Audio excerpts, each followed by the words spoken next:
Hello friends, welcome to our channel. Today we're going to take a look at another horrible case with you. The case of Rachel Kiely.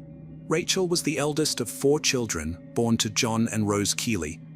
The family consisted of 3 girls and 1 boy, and they were members of the Jehovah's Witness community. They lived in the Inishmore housing estate, which is located near the entrance to the regional park. Rachel was highly involved in her local congregation and devoted to her faith.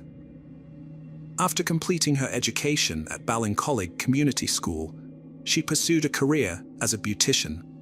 This was a deliberate choice, as it would allow her more time to engage in missionary work with the local Jehovah's Witness community.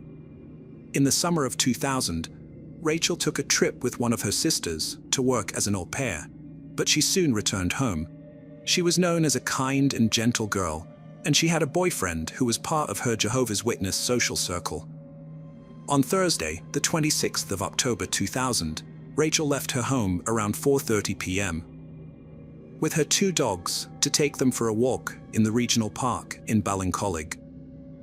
She was very familiar with this park, and even though it was getting dark, she would not have thought twice about going there, as she knew the area well and expected there to be other people around at that time. She had only planned to be gone for about an hour, and her mother would have had her dinner ready when she got back, as she had a Bible study that night and would be going straight out again after dinner. But around an hour later, after Rachel left, her mother Rose heard scratching at the back door. It was the 2 dogs, but no Rachel. It was deemed straight away that something was wrong, and Rose and her youngest daughter Elizabeth headed straight to the park to look for Rachel on the path they knew she usually took, but there was no sign of her. By 7 p.m., the family contacted the police. Friends and family all headed out looking for Rachel again.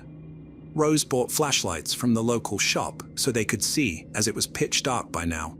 Nearing 8 p.m. that night, a close family friend would find Rachel dead in the undergrowth, not far from the walking track. She was found fully clothed, face down in the fetal position, covered with some briars and branches from trees. The emergency team were notified, but at this point, it was obvious that Rachel was dead. The police immediately initiated an investigation. An intent was placed around the body of Rachel, and 6 police officers stood guard over the body until the state pathologist, Dr. Harbison, could arrive at the scene to examine the body. Rachel's mother would later say in interviews that this gave her great comfort, knowing that her daughter was not alone and that she was protected in death, even if they couldn't protect her in life. When Dr. Harbison arrived, he spent 3 hours examining the scene. Door-to-door inquiries were started straight away at houses nearest to the park. Rachel had last been seen in the park at 5:15 p.m. She was later buried at St. Oliver's Cemetery in Mahon County, Cork, on the 28th of October. Police put out an appeal to people who might have been in the regional park that evening and might provide valuable leads in the case to help determine who had attacked Rachel. Dr. Harbison, the state pathologist, completed a preliminary examination of Rachel's body and determined that she had died from asphyxiation, but needed to do a further examination to determine exactly how she died, whether by smothering or strangulation. Police were also trying to determine the reason behind the attack. Was it a robbery or a sexual assault? Rachel was found fully clothed, but her clothes seemed to have been tampered with. Police politely questioned known sex offenders and locals, and they also wanted to speak with an elderly man and some teenage girls seen in the area at the time of the killing. CCTV footage in the area was also collected from local businesses, and by the 4th of November, it was reported in the local paper that police were looking to collect DNA samples to compare to samples found on Rachel's clothes and under her nails. More than 1,000 males from the area gave samples, but police would not give an indication of what type of material containing DNA was collected from Rachel. On Friday, the 10th of November 2000, news broke that someone had been arrested for questioning in relation to Rachel's death.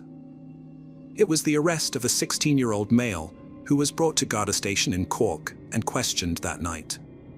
The teen appeared before a special sitting of the Cork District Court and was charged with the murder and rape of Rachel. He couldn't be named as he was a minor, but it was said that he was from the Ballincollig area. He was remanded at St. Patrick's Juvenile Centre in Dublin. The trial began on May 1, 2000, at the Central Criminal Court in Dublin. Rose Kiely, Rachel's mother, was the first to take the stand. She had told how the dogs had returned to their home an hour after Rachel left to take them for a walk.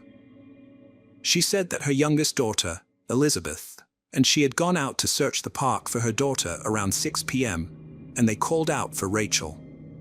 Elizabeth said she thought she had heard a scream as they continued to search for Rachel. They met the defendant, and they said hello to him as they knew him as he was a neighbor who lived around the corner from their house. Rose said she considered asking him if he had seen Rachel, but thought that she might sound paranoid, so she didn't. 4 boys who had seen the accused on the evening of Rachel's death were also called to testify. They stated that he behaved normally and that they had watched TV at a friend's house around 6:30 p.m. Afterward, they had gone to the regional park to ride motorcycles, but they had left immediately because there was police nearby. The accused had no insurance or road tax for his motorcycle, and he had left it behind in the park.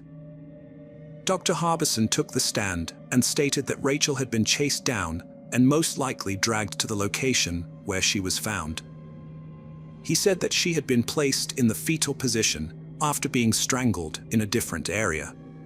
Dr. Harbison also mentioned that there was no evidence of forced sexual assault, but that her clothes were disheveled. The police told the court that the accused had provided a hair and saliva sample, but refused to give a blood sample as he was afraid of needles.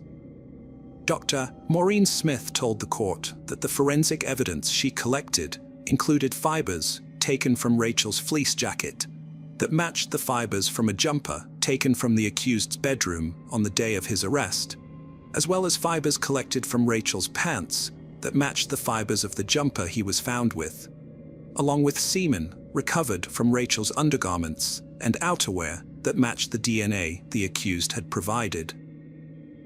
Dr. Smith's evidence was lengthy, and there were concerns that one of the jurors had fallen asleep during her cross-examination, but the court had assurances that this was not the case, and so the trial continued. On Wednesday, the accused's mother said the police came to their house while investigating, and her son was worried about getting in trouble for driving his motorbike without insurance or tax.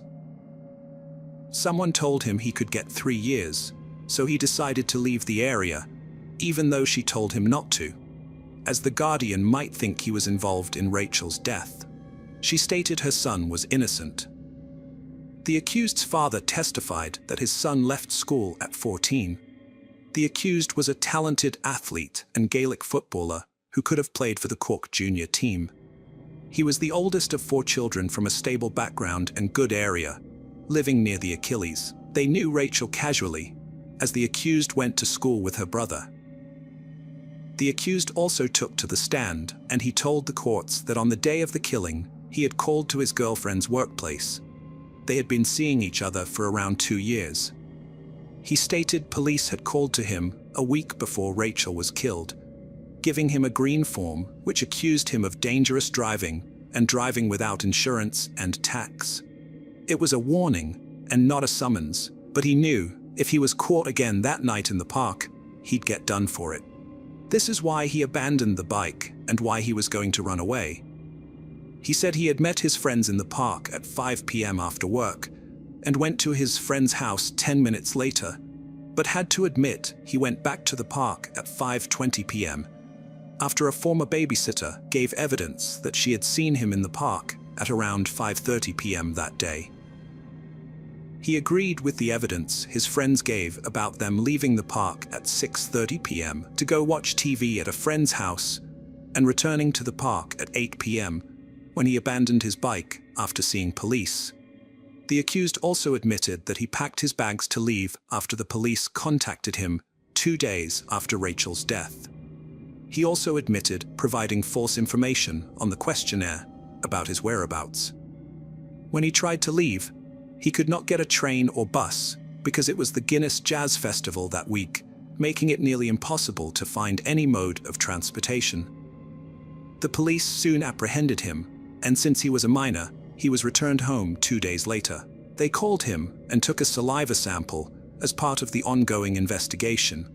In court, he also stated that he had not seen Rachel for at least a month, and he had no contact or close contact with her. The DNA evidence was challenged by the defense, and a second expert was called to provide testimony. The expert said the test tubes used to collect the samples were not sealed properly, and there was a theoretical possibility that the samples could have been contaminated. But she also stated that this was unlikely, unless it was done intentionally by an individual. Additionally, it was mentioned that all the samples collected were blood samples, except for the accused, who had provided a saliva sample. Closing arguments then began, and the defense stated that the prosecution was blinded by science, and the jury should remember what happened to the Birmingham Six. Anyone not familiar with this case should definitely look into it. And it was possible for forensic evidence and DNA to be incorrect and misleading.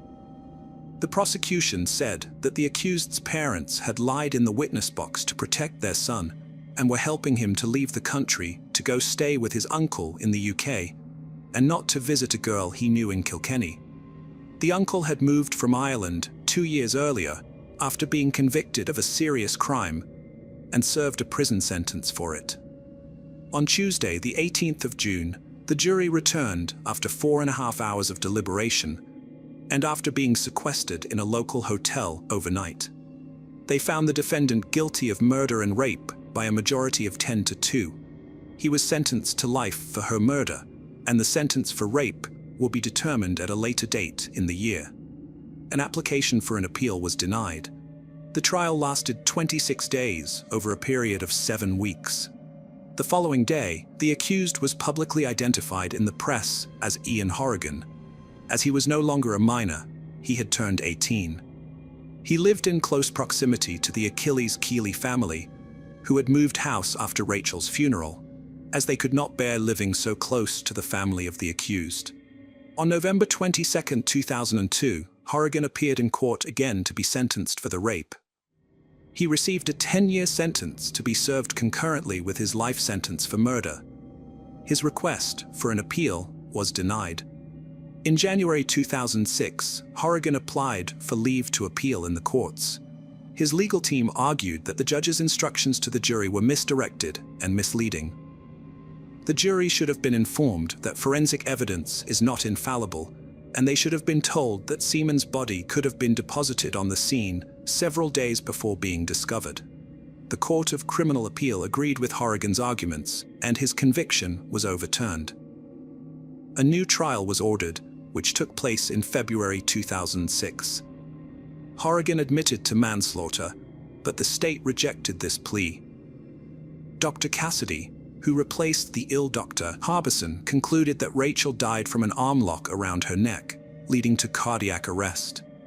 Horrigan didn't testify this time. The jury deliberated for hours before finding him guilty of rape, but not murder, convicting him of manslaughter instead. He received an 8-year sentence with 6 years suspended, considering his time served and lack of prior convictions. The Kiely family chose not to give a statement, leaving them and the public outraged by the outcome. The Director of Public Prosecutions, DPP, immediately filed an appeal, as they also believed the sentencing was too lenient. On April 19, 2007, the prosecution appeared before the Court of Appeal to request an increase in Horrigan's sentence. The judges agreed with the DPP and determined that Horrigan's sentence did not match the severity of the crime. A sentence of 12 years for each charge, to be served concurrently, was imposed. The time Horrigan had already served would be deducted from this. This meant that Horrigan would not be released until 2010 at the latest, requiring him to serve an additional 3 years. The Kiely family were relieved with the sentencing, as Horrigan was placed on the sex offenders list. However, his criminal history continued. In 2007, he was charged with armed robbery while out on bail for Rachel's killing. He attacked an elderly couple, stole €1,500, and escaped in their son's car. Horrigan initially denied the charges, but was found guilty. However, his conviction was overturned due to issues with the search warrant, leading to a retrial where he pleaded guilty to robbery and theft, receiving a 4-year sentence. In March 2013, it was reported that Horrigan was involved in a violent incident while in Whitfield Prison. He had beaten up Jared London of the notorious McCarthy-Dundon gang, and he had beaten him to a pulp. Horrigan had attacked London in retaliation for an attack by Dundon on a friend of his. Sources from the prison told newspapers that Horrigan was a head case, and that he was moved out of the prison for his own safety. Ironically, only a few months later, Horrigan would be released from prison after serving his time for the robbery. When he left prison, he moved in with his girlfriend Teresa O'Neill, who lived just around the corner from Dundon's home place in Limerick. Teresa's brother, a convicted rapist, Thomas O'Neill, was involved in the Great Low Woods gang rape in County Clare in 2004.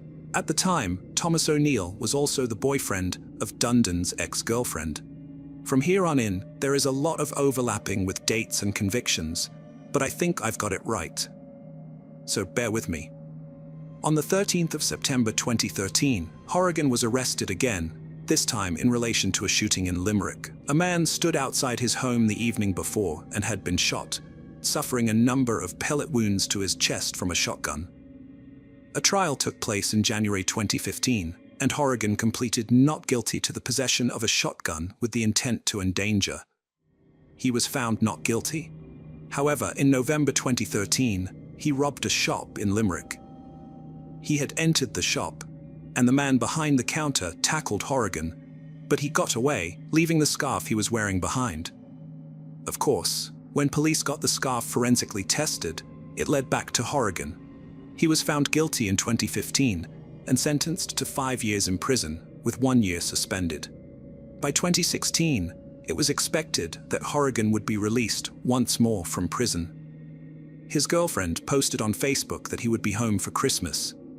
But by March 2017, his home in Macroom in Limerick was raided by police, and €3,000 worth of heroin was discovered. 6 months later, a shop in Mallow, County Cork, was robbed at knife point, with nearly €1,400 taken. Within 4 weeks of that robbery, the media reported that Horrigan had gone on the run. He fled to the UK, and police launched a manhunt because he was on the sex offenders list. He was in breach of his conditions, and police had to know where he lived at all times. In June of 2018, Horrigan appeared in court again and admitted to the drugs found in his home. He was sentenced to 2 years and 6 months, with the 6 months suspended. In December 2018, he was in the courts in relation to the off-license robbery, and again he pleaded guilty. He received a 6-year sentence, with 2 of those suspended. He was due for release in 2022. On the 26th of March 2022, Horrigan attacked a woman in her 60s and a man in his 20s with a hammer, leaving the man in critical condition. He was charged with 4 offenses against the state and remanded in prison. He appeared in court in December 2022 and is set to face trial again, but no date has been set. In September 2022, Horrigan was in court again for breaching conditions put on him as a sex offender. He did not notify the Guardian again of a change of address, and he joined Tinder. He was sentenced to 12 months in prison. Rachel's parents have stated that they don't care how long Horrigan spends in prison, as it won't bring back their Rachel. This was not aimed towards Horrigan's other victims, but Horrigan himself. If the justice system didn't always work within these outdated laws, and if the judges had power of discretion, a lot of people would be saved from criminals like this. Horrigan is only 38 years old and has a long life ahead to cause mayhem in this country. Where will it end, and how many more victims will there be? Hello friends, welcome to our channel. Today we're going to take a look at another horrible case with you. The case of Sharon Collins. On Sept 26, 2006, police were alerted to a break-in at a business in Westgate Business Park, Ennis, Co. Clare. The office belonged to Downs and Howard, a property investment firm owned by Howard Howard and his sons. He was believed to be wealthy. The police received a call about a robbery in rural Ireland, which unfortunately was not uncommon. However, upon arrival, they found the crime scene to be unusual. There were no signs of forced entry, such as broken doors or windows. The office locks had been opened with keys, and the alarm had been deactivated with a code the previous night at 9:24 p.m. Stolen items included a laptop, a desktop computer CPU, computer cables, and an old Irish money poster. Strangely, the safe in the office was left untouched, adding to the mystery. Later that evening, the police got a call from Robert Howard, one of Howard's sons, reporting that a strange man had shown up at his house and demanded money. What began as a basic robbery call was now unraveling into an unusual and bizarre story in Irish criminal history. Just days after the robbery, a suspect, Robert, who was an Egyptian national living in Las Vegas, was arrested in Ennis, along with his wife, Theresa Engel, an American. Robert claimed that a man named Tony came to his house, demanded money, and threatened his life, as well as the lives of his father and brother. Tony said the hit could be called off if Robert paid €100,000. Robert refused, called the police, and Tony was taken into custody. On February 26, 2007, Sharon Collins, Howard's partner and purported surrogate mother to his 2 adult sons, was arrested. This was based on information found on 2 gateway computers discovered during an FBI investigation into Tony. The computers revealed a series of emails between 2 individuals, with one person using the email address lyingeyes98@yahoo.ie to arrange the contract killing of the Howard men. The emails also mentioned a FedEx package sent to a Las Vegas address with a down payment of €15,000 for the hit. Upon investigation, it was found that Sharon had indeed withdrawn €15,000 from her credit union and bank accounts. Sharon completely denies having any contact with Tony. She acknowledged sending the money, but claimed it was due to blackmail, possibly by a woman whom she met online. Howard Howard wrote to the DPP requesting no charges against Sharon, asserting she wasn't involved in the murder plot. Several individuals, including Sharon Collins, contacted the DPP about the case. Sharon wrote to them 3 times, detailing her case.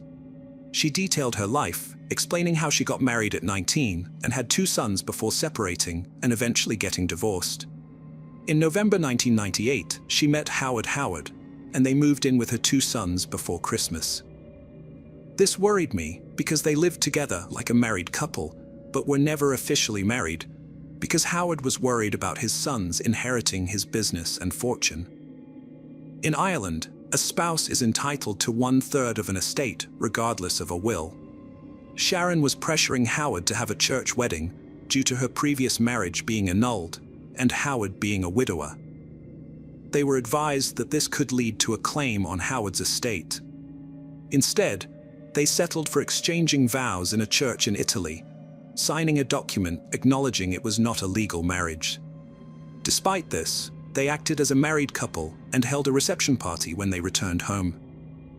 Sharon misled guests into thinking they were legally married. Howard and Sharon generally got along well, but they had strong personalities and often disagreed. In December 2005, Sharon mentioned meeting a woman named Maria Marconi online. Sharon confided in Maria about the arguments in her relationship with Howard. The 2 of them first connected when Sharon filled out a form online regarding working from home. Among many other emails, one in particular caught her attention: an invitation from a popular author to help her write a novel. Sharon filled out the form and returned it. Not long after, Maria Marconi contacted her, offering to mentor her. Over time, Sharon and Maria became friends, and Sharon started sharing more personal details with her. Sharon mentioned she hadn't informed Howard about Maria, as she wanted to wait and see how things progressed before bringing up her book project. During this period, she found the writing exercises helpful and therapeutic. Sharon wrote in a letter to the DPP that in April 2006, she and Howard had a disagreement, leading her to send an email to Maria where she expressed her anger towards Howard by calling him names and stating that she hated him. Sharon met Maria Marconi in June 2007 during a holiday in Ireland. Maria was a woman in her late 40s with straight brown hair, sallow skin, and about average height. They traveled around Clare together, and Maria used a computer in Howard's office at Ballincollig House. The next month, Maria contacted Sharon to inform her that her house had been robbed and her laptop stolen. Following this incident, Sharon started receiving strange emails from a man threatening to harm Howard and his sons for money or if she didn't pay. The man knew personal details about her life, which frightened Sharon. She was then told to give €20,000 to prevent the letter to Maria Marconi from being sent to Howard. She received phone calls and emails asking for the money, so she decided to send it in hopes of solving the issue. The night after sending the money, on August 16, 2007, she traveled to Spain thinking it was all over. However, she continued to receive demands for more money through phone calls and emails. She visited an internet cafe to contact Maria, but upon logging in, she realized all her emails and contacts were gone. Upon learning that Howard's office had been burglarized and the computers were stolen, she remembered that her password was saved on one of the computers, suspecting that's how her emails were deleted. She told the DPP also that when she had been brought in to speak to the police, they had read emails that they said were from her to a man named Tony. She told them she recognized parts of the emails and that some of what she had written to Maria might have been lifted word for word and had been added to make it look like Sharon herself was conspiring to have the Howard men murdered. Sharon's next two letters were much shorter compared to her previous ones. In those letters, she mentioned that she would not have used her real name, her personal computer, or the computer at Howard's office. Sharon believed that all these factors made it impossible for her to have committed the crime. She admitted that she was foolish, deceived, and manipulated. In hindsight, she realized that she should have confessed much earlier and told the truth. Sharon regretted not informing Howard about the incident when it occurred. She also said that she had nothing to gain from the Howard's murders. She was not properly named nanny and would not have had any claim on Howard's estate since they were not married. In fact, if anything, Howard's death would mean that her source of income would be gone. She pleaded with the DPP not to press charges and to trust that she had acted foolishly but had not intended to kill. The DPP did not heed Howard or Sharon's advice. On June 26, 2007, the district court proceedings began. This court convenes 9 times a year, but today it was packed with photographers and journalists.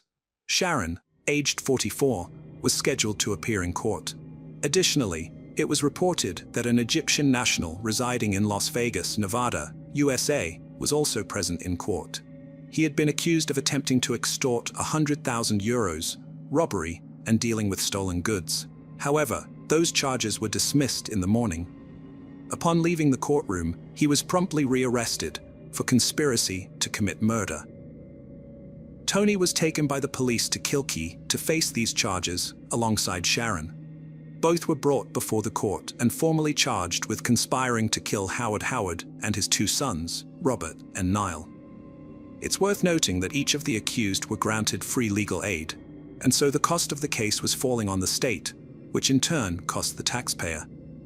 So with 12 solicitors, the accused, police involved in the case, family members and press, the courtroom was packed to the gills, and the judge was not a happy guys. So the following week, the case has moved to a much bigger venue. Sharon faced 3 charges of conspiracy to murder and faced another 3 charges of soliciting Tony to murder the 3 men. Tony was recharged with making an unwarranted demand for €100,000 from Robert Howard, trespassing at the Howard's business premises, theft, and handling stolen goods. The 2 of them pleaded not guilty to each of the charges. The jury learned that the investigating officers had collected a lot of information and evidence, with help from the FBI in the United States, while they were investigating Tony for similar charges. According to the prosecution, Tony, also known as Tony Luciano, was asked by Sharon to kill the Howard men. Sharon had also obtained a proxy marriage certificate from Mexico for herself and Howard, which she paid €1,000 for, without Howard's knowledge. She used this to apply for and receive an Irish passport in the name of Sharon Howard. Sharon had posted the keys to the Harrods business offices to Tony, and he used these to gain access and steal the computers that had evidence of Sharon's contact with him, along with the keys she sent him, photographs, and money.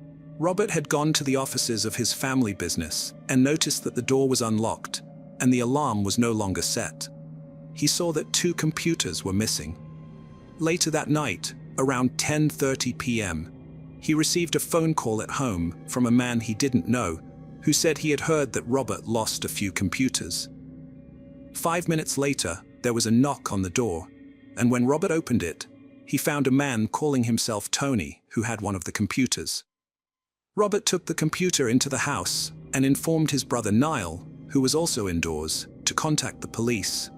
After coming back to the front door where Tony was waiting, Tony revealed that he had been hired to harm Robert, Niall, and their father Howard for €130,000, but he refused to comply. Tony proposed to cancel the contract for €100,000, which the Howard family agreed to pay. Tony showed Robert photographs of the Howards and a piece of paper with various directions to their houses.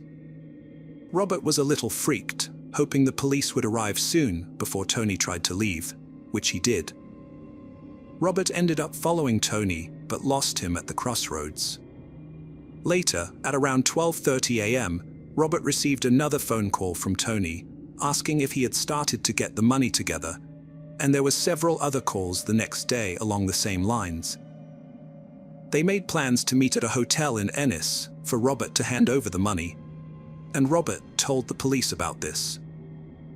On the evening of the 27th of September 2006, Robert went to the hotel bar. He got another call telling him to meet a woman near the hotel bathrooms, as she would be collecting the money from him. This woman was Teresa, Tony's wife. When he got to the bathrooms, a woman asked him if he had the envelope, and just then, a plainclothes police passed them, and the woman took off without the money. The undercover female police followed Teresa, and she was seen talking to a man outside the hotel. They both went their separate ways, and the man headed to a pub across the road from the hotel. The police approached the man and arrested him there and then. This man was Tony. Teresa was arrested in the hotel car park. Howard supported Sharon during the investigation, arrest, and trial. On the stand, he expressed confusion as to why Sharon would be involved, stating she was not a greedy person and had never asked him for anything. He mentioned that shortly after the office break-in, Sharon informed him she was being blackmailed by Maria Marconi. Howard explained that he had asked Sharon to go to Las Vegas in order to hire a private investigator to locate Maria Marconi, but she was not successful in doing so. He also mentioned that he did not book the 2 flights from Las Vegas to Shannon Airport that were charged to his American Express credit card, which coincided with flights taken by Tony and Teresa. Howard revealed that Sharon had his credit card information and took care of the payments. But unfortunately, her purse containing the details was stolen in Spain, either in August or September of 2006. He suspected that the thief was Teresa. After Howard finished his testimony, he left the stand and crossed the courtroom, where he gave Sharon a kiss on the lips. This caused a sensation amongst the media. He then left the courtroom and did not attend the rest of the trial. On Thursday, the 12th of June, Teresa Engel took to the stand, and it was established that she had been granted immunity for her testimony. They went through her background, and she had met Tony in 2003 or 2004 at a casino in Detroit, near where she lived at the time. In June 2006, she moved to Las Vegas to live with Tony, and they got married. She, Tony, and another woman named Lisa all lived together. Lisa was Tony's first wife. Teresa mentioned that she had visited Ireland before, saying Tony had sent her there in response to emails he received from a woman seeking 3 men to be killed. She remembered receiving a cash payment of €15,000 delivered by FedEx. In Ireland, she met Tony's friend Ash in Ennis, who was supposed to poison the alcohol in Howard's office to kill the Howard sons. However, Ash ultimately decided not to go through with the plan and left. When the FBI were investigating Tony over fraud and extortion in the States, they had found evidence of the manufacturing of racing in the house that he lived in, and so this information was given in court in Ireland. The fraud and extortion in this case in the US was similar to the one in Ireland involving Sharon. Teresa had told a woman that her partner's ex had taken out a hit on her and that she'd be killed if she didn't send it $20,000. Obviously, rather than pay out the money to these people, she went to the cops. It turned out the ex-girlfriend had paid out $17,000 after finding Tony on the hitman for her website that he had set up. Teresa pleaded guilty and was eventually in 2008 sentenced to 8 months in prison. The next part of this story is another humdinger, as it involves the popular radio show personality Jerry Ryan, who unfortunately is no longer with us, but anyone Irish would have known him, and the producer of his show, Siobhan Hoff. You see, our Sharon had wrote an email to the show outlining her relationship with Howard. This email was only partially recovered, and so they brought Jerry Ryan and Siobhan Hoff to the stand, but they stated they'd get over 2,000 emails a month, and neither of them remember seeing the email. The email stated that Howard visited prostitutes, as well as individuals Sharon referred to as transvestites. He asked her to engage in sexual activity that made her uncomfortable. Sharon mentioned that he had awful moods when he didn't get his way, and she could no longer tolerate it, although she was afraid to leave. Personally, I believe she was hesitant to abandon the lifestyle to which she was accustomed, but I may just be cynical. She mentioned in her letter to the show that she wanted to create a situation where she could end her current relationship. The email suggested 2 possibilities.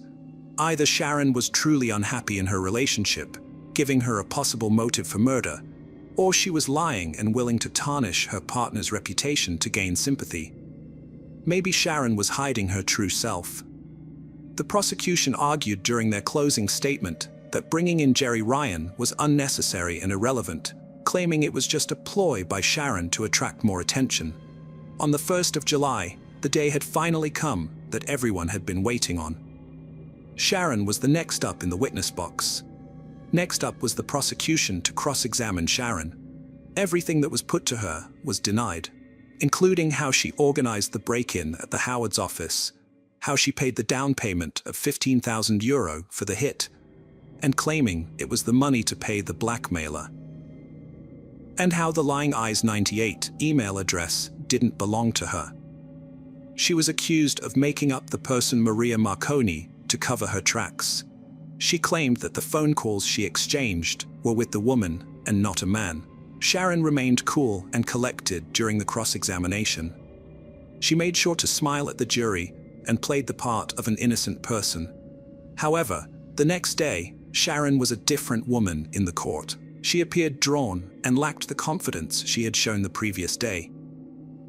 The prosecution grilled her and went through her actions in detail. Sharon was unable to give clear explanations regarding the communication between the Lying Eyes account and the hitman, followed by a quick switch to her personal email from the same computer. She also could not clarify the searches on her laptop at Ballincollig House regarding inheritance, mortgages, and women's aid. Additionally, she had no explanation for the €15,000 tracking number used right after interactions between the Lying Eyes 98 and the hitman account. The defense argued that the police were biased in their investigation and only looked for evidence to make Sharon appear guilty. They mentioned phone data and records that were never thoroughly examined, which could have shown that someone else was in the house while Sharon and Howard were away. After the judge summed up the case, the jury deliberated for hours. Each counsel had requests for the judge. The jury spoke on the case and were retired to a hotel.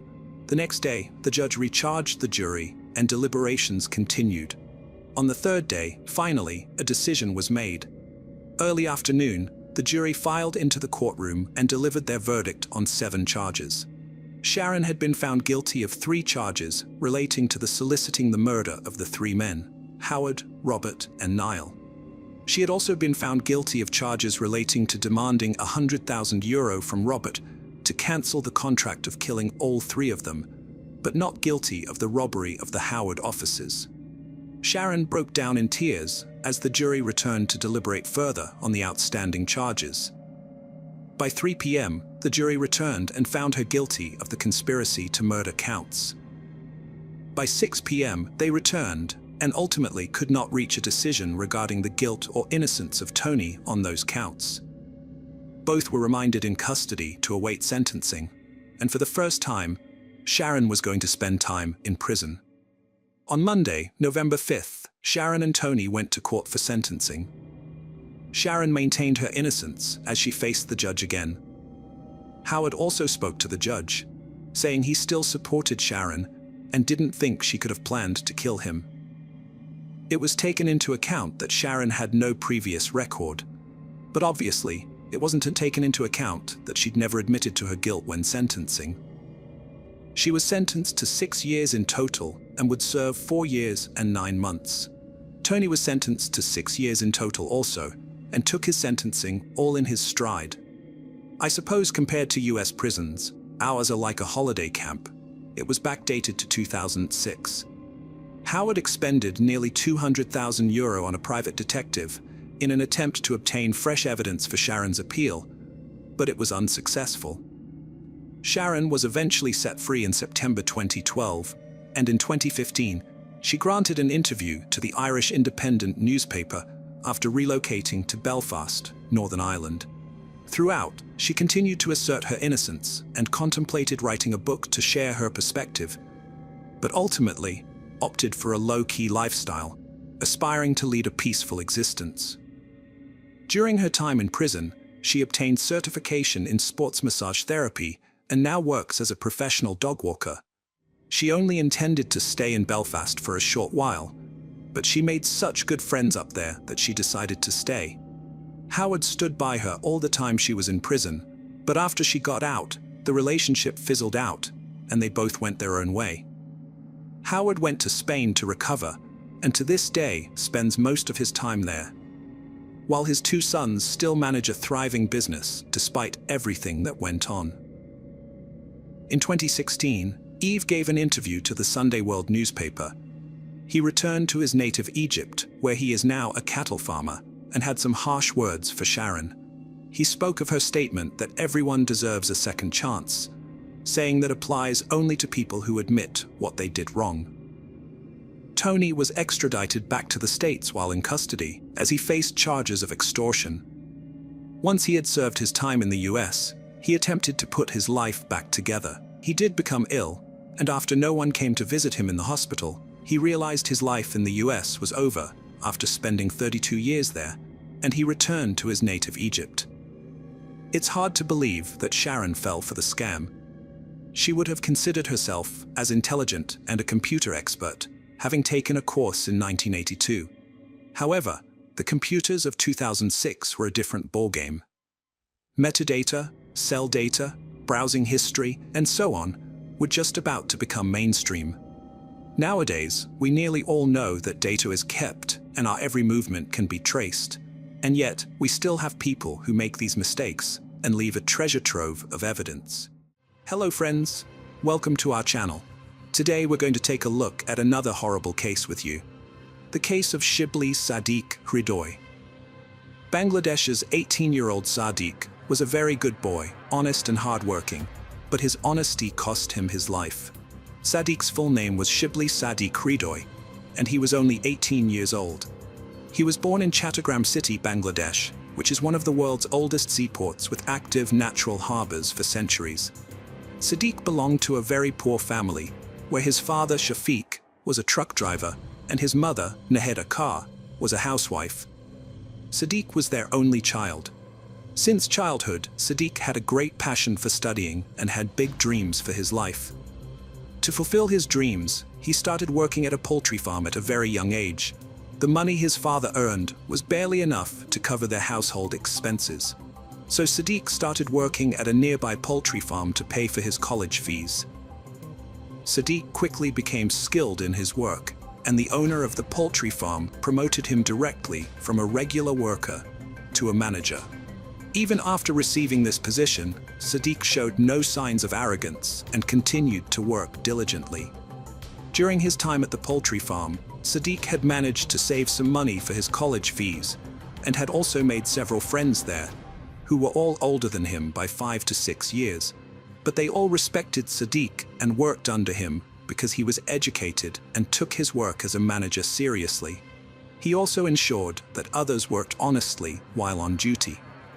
However, sometimes due to Sadiq's honesty, there would be conflicts with his own friends at the farm. Although these conflicts were not major and were usually resolved within the farm premises. Besides his work and studies, Sadiq had no other distractions. If he ever had any urgent work, he managed it well and always made it home on time before it got too dark. On the morning of August 28, 2023, Sadiq went to work and performed his usual duties, just like any other day. However, that evening, he did not return home on time as expected. At first, his parents assumed that he had been given some important task at the poultry farm where he worked. But as time went by, their concern grew.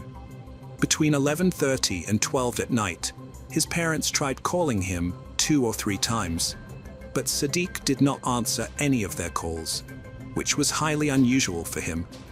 Although Sadiq didn't answer his parents' calls, they were still thinking positively as the night passed. However, Sadiq still hadn't returned home the next morning. Sadiq's parents tried calling their son once again, but he didn't answer this time either. They also tried calling the owner of the poultry farm, but his phone was also unreachable. Sadiq's parents searched around their home and also asked people near the poultry farm about their son, but no one knew anything about Sadiq. Since they couldn't find any information about Sadiq from anywhere, they started to worry a lot. Amidst this worry, on the morning of the 29th, they received a call from Sadiq's number. Seeing this, Sadiq's parents felt a little relieved. However, as soon as they answered the call, they sensed that their son sounded quite panicked. Sadiq then told his mother that he had been kidnapped and had been inside a car for the last 12 hours. He said his captors were beating him and that he was hiding and talking to his mother in their presence. But the call suddenly got disconnected before Sadiq could speak further to his mother. Now after this, Sadiq's parents knew that their son had been kidnapped, and he was in quite a bit of trouble. The kidnapper himself cut Sadiq's phone, and Sadiq was the sole heir of his family, which is why his parents were very worried about him. It was because of this attention that Sadiq's mother, Naheda Kar, started calling her son again, but now someone was disconnecting the call from the other end. After this, she was about to go to the police to file a complaint when she received another call from the same number, but this time it wasn't Sadiq, but a stranger speaking. The person on the other end said that they had Sadiq in their custody, and that if the family wanted his safety, they should arrange 1.5 million taka quickly. The location to deliver the money would be given on the next call. Sadiq's family was very poor. They didn't even have 1 lakh taka, but because it was a matter of their only son's life, they started gathering money. For the next 3 days, they put all their efforts into collecting money. They asked for money from their relatives and neighbors, but from the 28th to the 31st, they couldn't even gather 2 lakh taka, let alone 1.5 million taka. On August 31st, 2023, the kidnappers contacted Sadiq's parents again and demanded money. This time, Sadiq's parents told the kidnappers directly that they could not gather that much money. After hearing Sadiq's parents' response, the kidnappers compromised and said they would release Sadiq if the parents brought them 2 lakh taka quickly. It was unusual for kidnappers to act this way, but it seemed as if they were already aware of Sadiq's family's financial situation. The kidnappers had already reduced the ransom amount to 200,000 taka. But even then, Sadiq's parents told the kidnappers that 200,000 taka is also too much for their family. In response, the kidnapper said, "Okay, but if you don't give us the full amount, then we will kill Sadiq." After hearing this, Sadiq's parents said, "Don't harm our son. We need a 4-day extension to gather 200,000 taka." Now Sadiq's parents also borrowed money from shopkeepers to gather the remaining amount. Some people understood their compulsion and gave them money, but some couldn't. However, after wandering everywhere, they managed to gather 200,000 Bangladeshi taka within 3 days. And now they were just waiting for the kidnappers' call. On September 4th, in the afternoon, the kidnappers called and summoned Sadiq's father to the Bandarbon district headquarters with the money. Additionally, they threatened again that if he disclosed anything to the police, Sadiq would not be alive. Now, since Sadiq's parents wanted to save their son, they did not take any risks and went directly to the location specified by the kidnappers, paying them the ransom. There, Sadiq's father waited for a while. Then 2 masked kidnappers arrived. They didn't talk much to Sadiq's father and just took the money from him. However, as the kidnappers were leaving, they assured Sadiq's father that his son would reach home before him. Hearing this, Sadiq's father was immensely relieved and hurried home, but upon reaching, he found that Sadiq hadn't arrived yet. He asked his wife about their son's whereabouts, and upon hearing this, Nahita became anxious. Subsequently, Sadiq's father shared everything with his wife.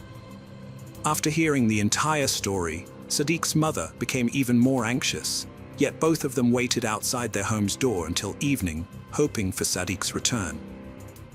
By now, the night had fallen, and they hadn't received any further information about Sadiq. Similarly, this night passed, and by then, Sadiq's parents had lost all hope, and their condition had deteriorated to tears. Up until now, even Sadiq's relatives had learned about his disappearance, and one of those relatives advised Shafiq to lodge a complaint with the police. Initially, Sadiq's father was also afraid, because the kidnappers had warned him that if he tried to tell the police anything, they would harm Sadiq. But then, on September 7th, Sadiq's father called his son's phone, although the kidnappers had forbidden it, but there was no response.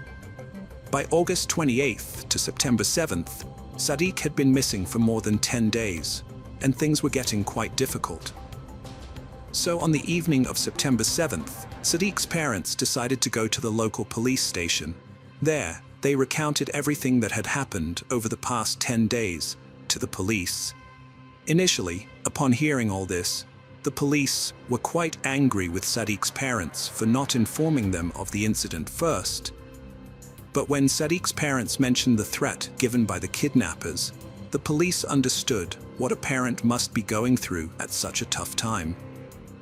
After that, the police quickly assembled a team to search for Sadiq and began their search.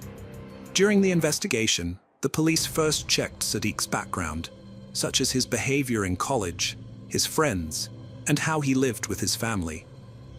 It was revealed that Sadiq was a good boy who neither had enmity with anyone, nor did he engage in fights with anyone. However, during the police investigation, Sadiq's mother, Nahida Kar, remembered something. Before moving forward, she told the police about a fight Sadiq had with his friends inside the poultry farm. Upon hearing this, the police immediately went to the poultry farm and apprehended 6 workers who were working there. Each of them was interrogated one by one. In the initial investigation, these people tried to prove themselves innocent, but in the end, when the police pressured them, 4 out of the 6 boys confessed to their crime. The names of these 4 boys were Umongching Mama, Suing Mama, Anumara, and Ukai Mara. The police arrested these 4 on charges of kidnapping. During the investigation, the police asked all of them about Sadiq's location, but none of them uttered a single word. However, after being kept in jail and tortured for quite some time, they opened their mouths and also revealed about their other 2 accomplices. On September 11th, they began to recount how, on the night of August 28th, when Sadiq was returning home, they kidnapped him to take revenge. Their plan was to kidnap Sadiq, beat him, and then demand money from his parents in exchange for releasing him. Initially, everything was going according to plan, and these people were going to get the money. However, during this time, Sadiq saw the faces of two of them, which made them think that Sadiq now knew everything. Therefore, they thought that if they let Sadiq go, he would inform the police, and they would be caught. So after that, they used a knife to attack Sadiq and attacked him repeatedly from his face to his feet with that knife. As a result, Sadiq bled a lot and died on the spot. Now, the police and Sadiq's family had learned that Sadiq was no longer alive. The police are investigating this case as a murder case. After that, the police asked these people about Sadiq's body, to which his killers replied that after killing Sadiq, they had cut his body into pieces and thrown it on a hill. The police went with these people to that hill and found some body parts there. But among those pieces, the police found a proper body a little far away, but its face was completely disfigured. The face of that body was so badly disfigured that the police couldn't identify whether it was Sadiq or someone else. However, after looking at the clothes on that body, its height, and some other factors, the police believed that it was Sadiq's body. Sadiq's family confirmed that yes, this was indeed their son. Now the police had arrested all of them on murder charges, and during custody, Umangching Mara made several revelations in the Sadiq murder case. He stated that he had a good friendship with Sadiq, but 2 months ago they had a disagreement over some issues. After that, Umangching decided to take revenge on Sadiq. Additionally, he mentioned in his statement that he himself had killed Sadiq with his own hands and even ate small pieces of his body. Afterward, this was a horrifying and shameful act. But as soon as this news appeared in the media, protests started across the country. During this time, people couldn't tolerate their anger, and when the police were taking all these accused on the evening of September 11th, the crowd snatched Umangching from the police and beat him so severely that he died on the spot before the court could sentence him. People themselves gave him the punishment for his deeds. Moreover, the police managed to remove all the other accused with great difficulty and put them behind bars. Since then, there have been no updates on this case. If any new update comes in this case, I will inform you through a community post on my channel. However, Sadiq's parents lost a son who loved them dearly and was very serious about his future. So with this, the Shibli Sadiq Hridoy murder case comes to a close. Hello friends, welcome to our channel. Today we're going to take a look at another horrible case with you. The case of Manjit Panghali. In every person's life, two decisions hold utmost significance: their career path and the choice of a life partner. Securing one's desired career alongside a caring and affectionate life companion can make life feel like a flawless masterpiece. Manjit Panghali, a resident of Vancouver, Canada, had a life that seemed to embody this ideal. But the tragic conclusion of her beautiful existence left an indelible mark on the entire nation of Canada. October 18th, 2006, marked the date when the news of Manjit Panghali's disappearance emerged. However, just 5 days later, on October 23rd, her charred body was discovered on a beach shore. After this discovery, the police promptly reached the crime scene and informed Manjit's in-laws about the incident. The news quickly spread across the city of Vancouver that a partially burnt body of a woman had been found on the beach. Manjit's family was unable to comprehend why someone would commit such an act against her, as Manjit was known to be a person who always greeted everyone with a friendly smile.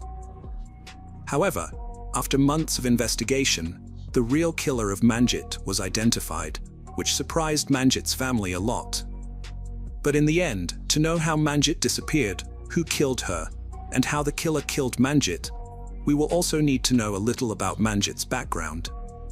Manjit was a Canadian resident of Indian origin, residing in Vancouver, British Columbia, with her husband, Mukhtiar Panghali, and their 3-year-old daughter Maya. Manjit's family had come to Canada in search of a better life and settled in Vancouver. They had worked hard to provide their family and children with every possible happiness. Manjit had a happy childhood. Like any young woman, she also had dreams. She had decided long ago that she wanted to become a teacher. Manjit pursued her education to become a teacher at the university, and it was during this time that she met Mukhtiar. Mukhtiar's family also hailed from India, and he had come to Canada to pursue his career in the teaching field. According to Manjit, Mukhtiar was a cheerful person just like her, which gradually made Manjit start liking him. Their meeting at the university gradually developed into feelings of love. After dating for a while, they eventually decided to get married. When both families found out that they both wanted to get married, they were quite happy. Mukhtiar's family trusted that Mukhtiar is a good and responsible guy who will always keep their daughter happy.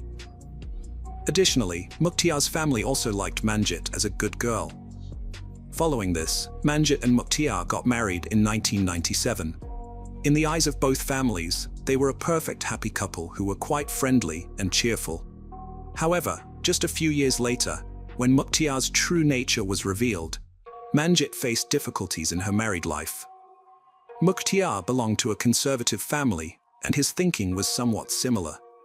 According to him, Manjit should serve him, and when Mukhtiar returned home from work, there should be delicious food ready on his table.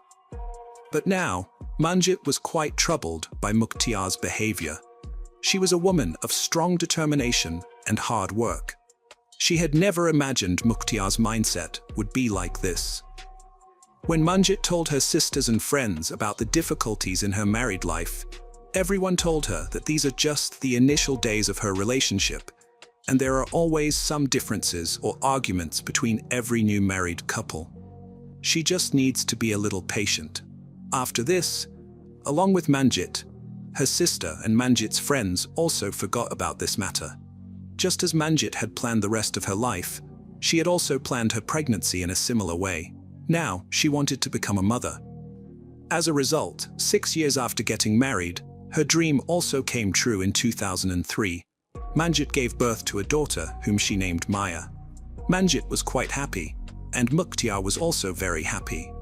Now, Mukhtiar spent most of his time with Maya. Mukhtiar loved his daughter very much.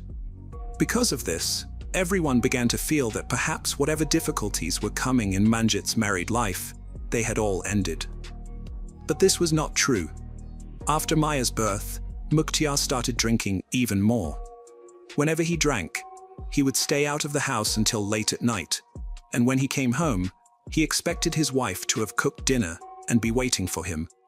But Manjit, who wanted care and support after pregnancy, was quite broken by her husband's behavior. Because of this, Manjit slipped into depression, and the dreams she had once had were now shattering in front of her eyes. Now she understood how big a mistake she had made in understanding Mukhtiar, and she was not sure what to do to set her health and future in the right direction. During this time, Manjit does not take any major action and remains patiently at Mukhtiar's house for 3 years. However, in 2006, Manjit plans to have a second child, hoping to bring happiness back into the household. Nonetheless, due to constant arguments, she begins to feel that this may no longer be possible. Shortly after, Manjit becomes pregnant again, and Mukhtiar is quite pleased upon learning this news. Unexpectedly, Mati's behavior changes significantly. He starts to love and care for Manjit as he had before, which makes Manjit very happy as she feels she has regained his lost love. However, she does not realize that this happiness will be short-lived. On October 18, 2006, Manjit had left for her prenatal yoga class, but a significant amount of time passed and she did not return home. The next day, Mukhtiar called Manjit's family and informed them that she hadn't come home since the previous evening. Upon hearing this, Manjit's family became somewhat worried. They then called Manjit's sister, Jasmine, and narrated the whole story. Jasmine also called all of Manjit's friends, but Manjit hadn't gone to any of their houses. In fact, whenever there was an argument between Mukhtiar and Manjit, Manjit often left with her daughter without informing anyone. Sometimes going to a hotel or a friend's house, everyone thought that the same thing had happened again this time, and Manjit would return home shortly. However, this time, Manjit's daughter, Maya, was at home, and this worried everyone a lot, because Manjit loved her daughter very much and never left her alone anywhere. It had been a whole day since Manjit had gone missing, so everyone began to suspect that something unfortunate might have happened to her. Therefore, her husband, Mukhtiar, filed a missing person complaint at a nearby police station on the night of October 19th. Apart from this, Mukhtiar also called all the acquaintances to inquire about Manjit, but no one had seen her. By now, the news had spread in the media that a married woman named Manjit Panghali had been missing for a few days, and Mukhtiar, Manjit's husband, appealed for her safety and return. During the police investigation, the phone calls of all household members were traced, but the police did not find any significant information. Here too, the date was now October 23, 2006, and Manjit had been missing for 5 days. Manjit's husband and family members became worried when the police informed them that a charred body had been found on the shore of a place called South Delta, and they were asked to come and identify it. When Manjit's family members went there to see, they found that the body was indeed Manjit's. Manjit's body was sent for a post-mortem examination, and the report revealed that she was pregnant with a female fetus at the time of her death.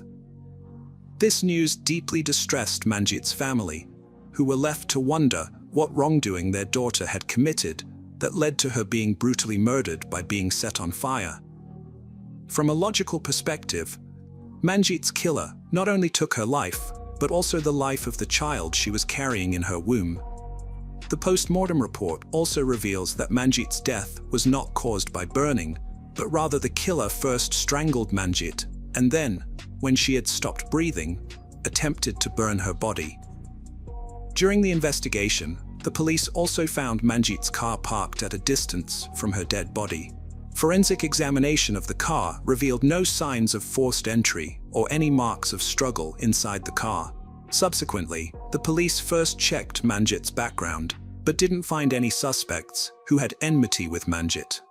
Due to this reason, the police suspected that perhaps the killer was someone who knows Manjit well. Hence, the police's direct suspicion falls on Manjit's family members.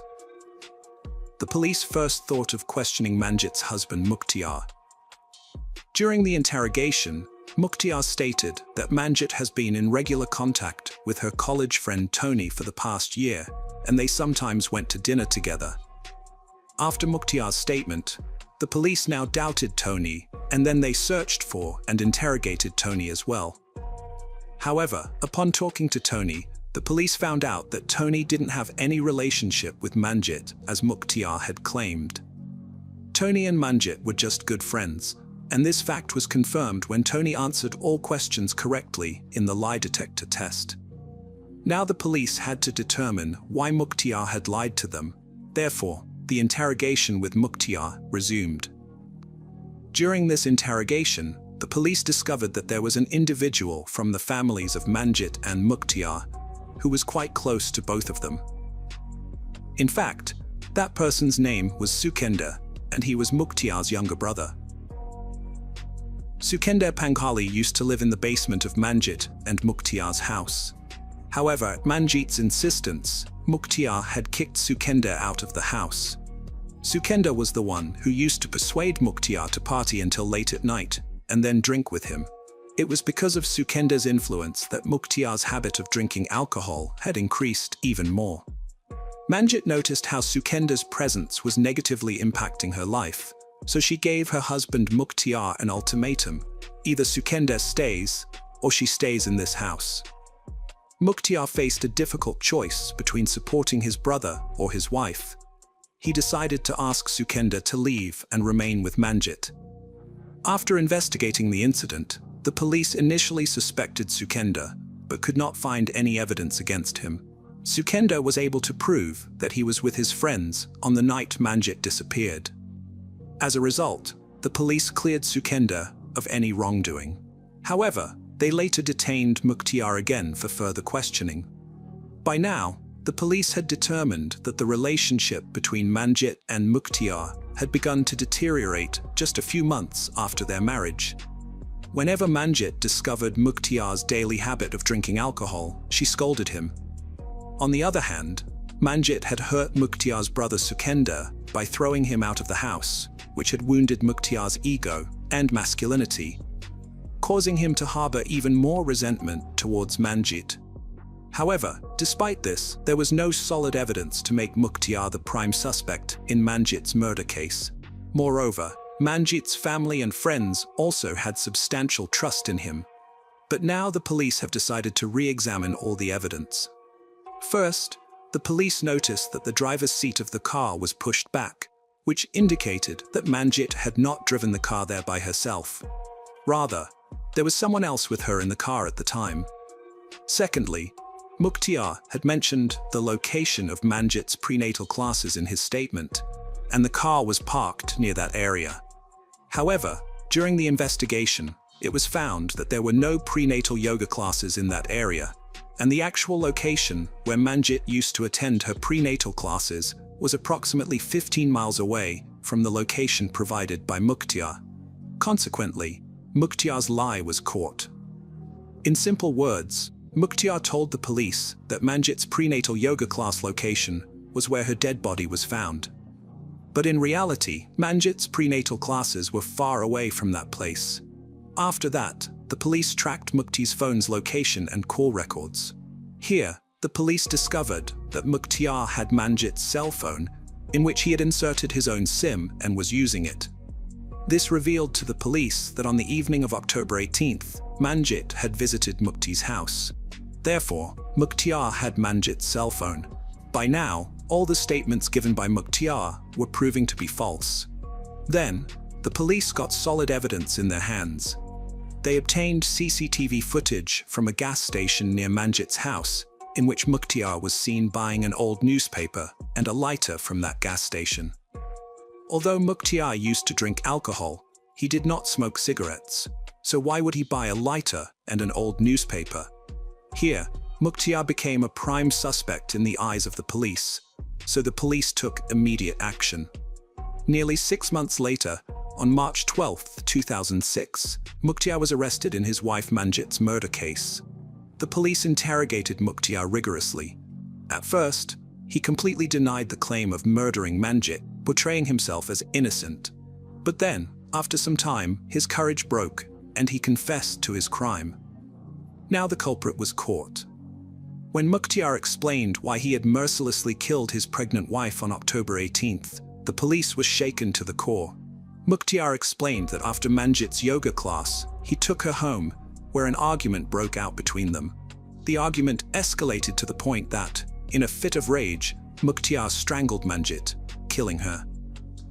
He then took her body to a secluded seaside location in South Delta and burned it, in an attempt to destroy any evidence that could be used by the police. In addition, Mukhtiar provided the reason behind wanting to kill Manjit. Essentially, Mukhtiar had developed hatred towards Manjit. Mukhtiar's mind was filled with intense dislike and negativity towards Manjit, which became the cause of Manjit's death. Hearing this, both Manjit's and Mukhtiar's families and friends were greatly surprised. Subsequently, in November 2010, Mukhtiar was found guilty in the Manjit murder case, and he was also charged with second-degree murder. It was a shocking murder that sent shockwaves across the province. Former school teacher Mukhtiar Pangali strangled his pregnant wife and then burned her body. Immediately after Mukhti's arrest, both Manjit's and Mukhti's families fought a case in court for the full custody of Mukhti's 3-year-old daughter Maya. However, in the end, Maya's full custody was awarded to Manjit's sister, Jasmine Bambra. Then, in February 2011, Mukhtiar was sentenced to life imprisonment. Crown Prosecutor Dennis Murray narrated the incident in the following manner. Immediately after the verdict of the Manjit murder case, Mukhtiar killed Manjit immediately after she returned from prenatal yoga classes. Then he took her body to a secluded coastal area in South Delta in Manjit's own car and set it on fire. He delayed filing a missing complaint as much as possible. In December 2010, the Canadian police publicly disclosed Manjit's diary and letters. After this, several media houses extensively scrutinized these letters, revealing that Manjit was clinically depressed. However, she was making a lot of effort to save her married life. During discussions with media houses, a member of Manjit's family revealed that she had been struggling with depression since her first pregnancy. Mukhtiar not only killed Manjit, but also took 2 lives. She was so happy to be pregnant.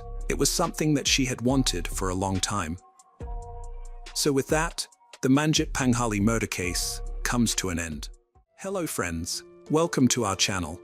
Today we're going to take a look at another horrible case with you. The case of Catherine Nevin.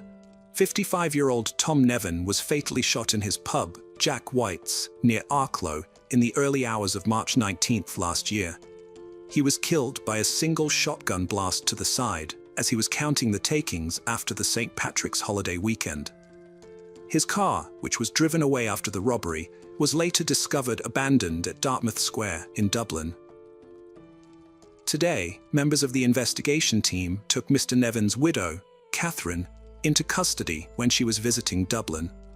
She was arrested in the Ballybough area of the city at lunchtime and brought to the Bridewell Garda station, where she was charged with the murder of her husband and with soliciting others to murder him in 1989 and 1990.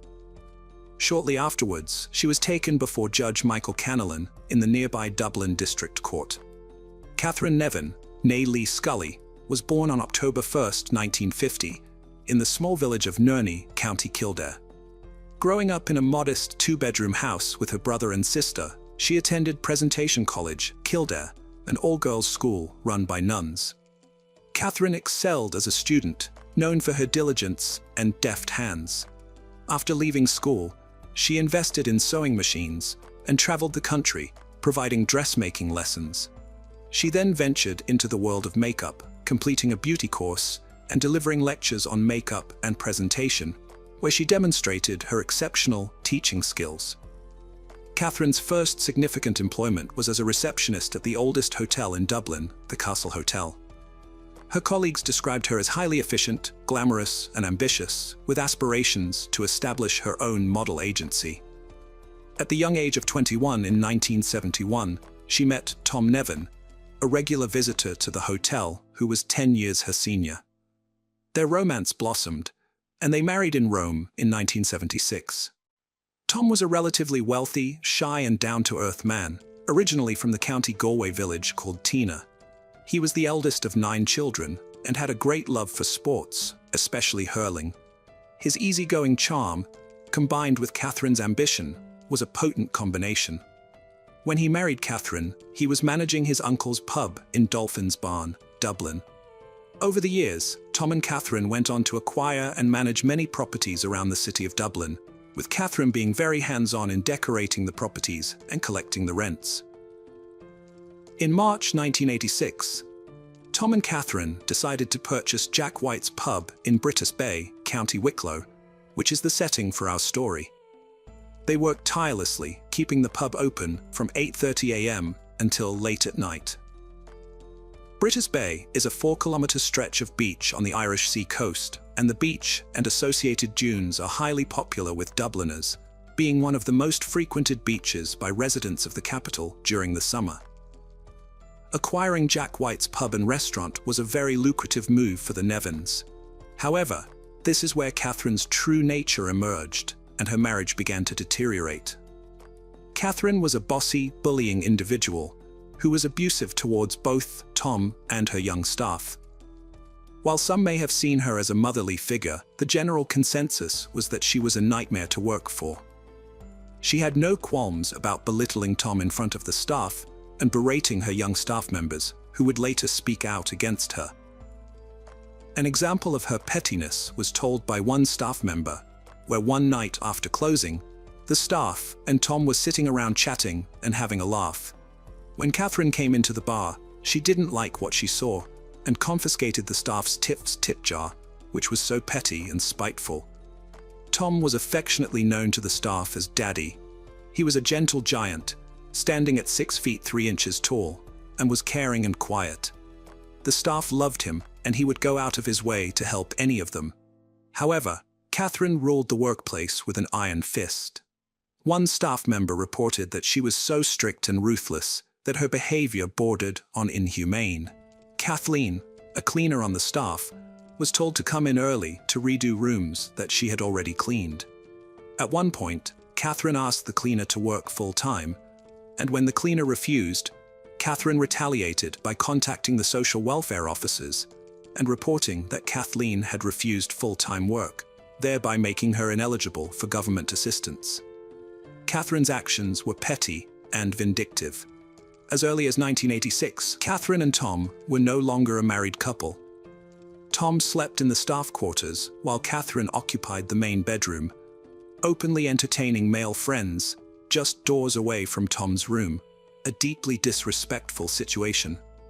Although Catherine had requested a divorce multiple times, Tom refused, as he had already annulled his first marriage, and his Catholic upbringing made him reluctant to go through another failed marriage. If Tom had granted the divorce, he might still be alive today, spared the years of humiliation before his staff, friends, and patrons. Between 1989 and 1991, Catherine desperately wanted to end the marriage, making no fewer than 18 requests to have her husband killed. She stood to benefit greatly from his death, as she would inherit the pub worth £670,000, their two Dublin properties worth £1 million at the time, and a £78,000 payout from an insurance policy, along with £197,000 in cash. Catherine was not only all I've said above, but she was also a bit of a gore, as we would call her here in Ireland. She had men left, right, and centre, with no shame, and she loved men in high-profile jobs. If someone high-profile visited Jack White's, she would fall over herself, as she was a bit of a sex kitten and used her sexuality to her advantage, with short skirts, low tops, and high heels. On Tuesday, the 19th of March, 1996, Tom and Catherine were to celebrate their 10th anniversary of owning Jack White's pub. It was just after Paddy's weekend, so the pub was extra busy. Tom didn't get the chance to go to the bank, and on the Tuesday evening, he was downstairs in the kitchen of the pub, counting the weekend's takings, while Catherine was asleep upstairs. According to Catherine, she was awoken by someone pressing her face into a pillow, and a man was shouting, "Jewelry, kill you," with a knife in his hand. Catherine was then tied up by her attacker. After a while, she heard two vehicles speeding away. She managed to get to a panic button, and the Garda arrived around 4:30 a.m. They found Tom slumped on the kitchen floor in a pool of blood with a gunshot to his chest, still wearing his glasses and a pen in his hand. He was surely dead. A sum of £13,000, equivalent to €16,500 today, was stolen, along with Tom's car, which would later be found in Dublin City, abandoned. It looked like a robbery gone wrong, but despite Catherine's story, there were no signs of a fourth entry, and the phone cards had not been pulled out of the walls, but two were off the hook. Catherine's bedroom was in a state of disorder, but it did not appear to have been systematically searched, and jewelry had been scattered around, but none was taken. From the time of the shooting, it would take Catherine a total of 2 hours before she pressed the alarm button to alert authorities of the break-in. She would greet the Garda scantily clad and tell them she had been tied up with her own black tights, and her underwear had been thrust into her mouth as a gag.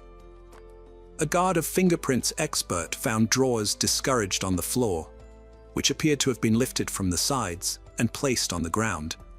None of the doors and windows in the pub showed signs of forced entry.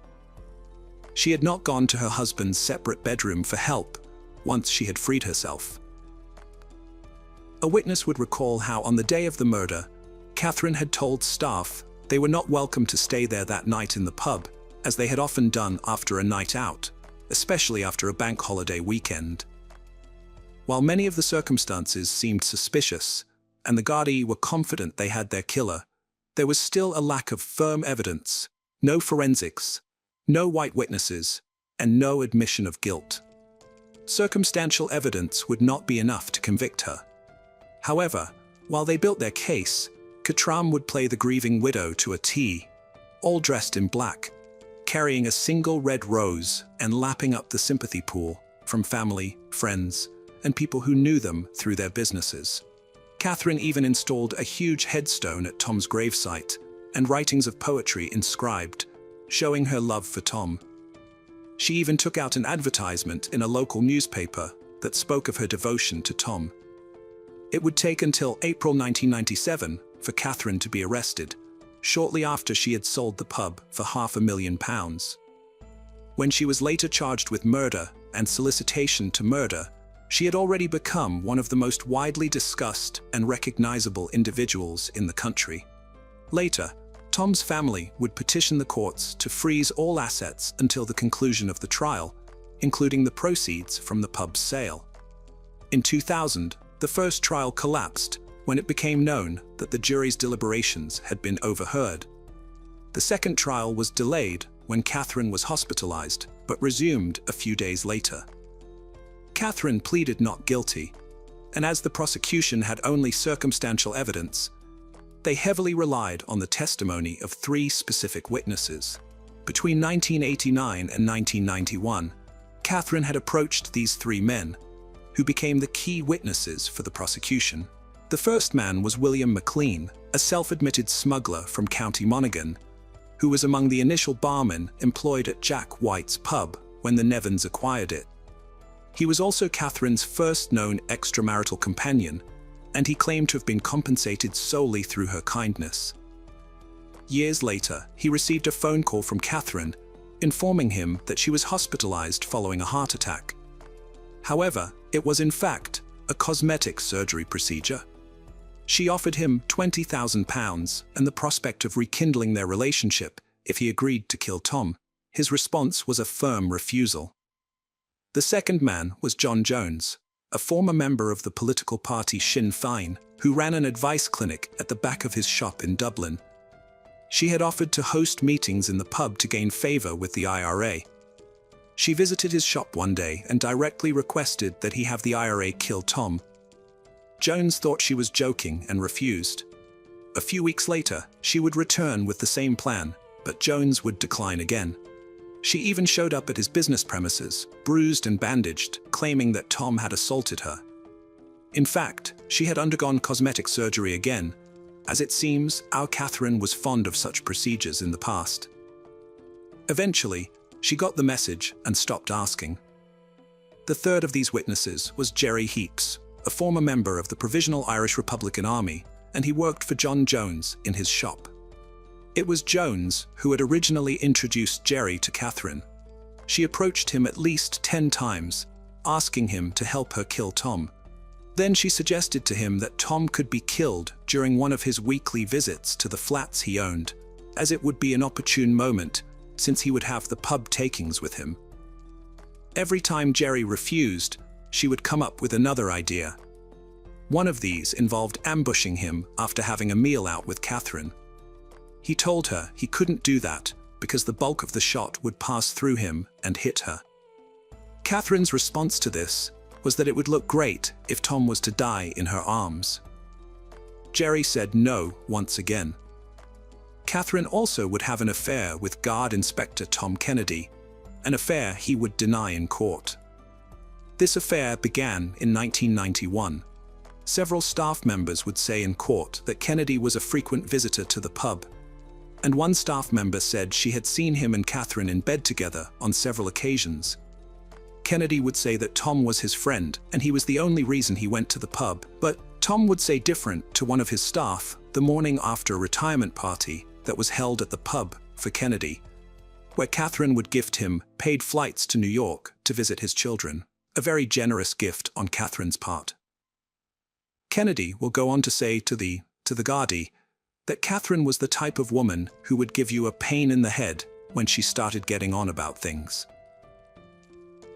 He said he was aware of the rumors of him and Catherine having an affair, but that he was over 60 and that sex would not be a concern of his.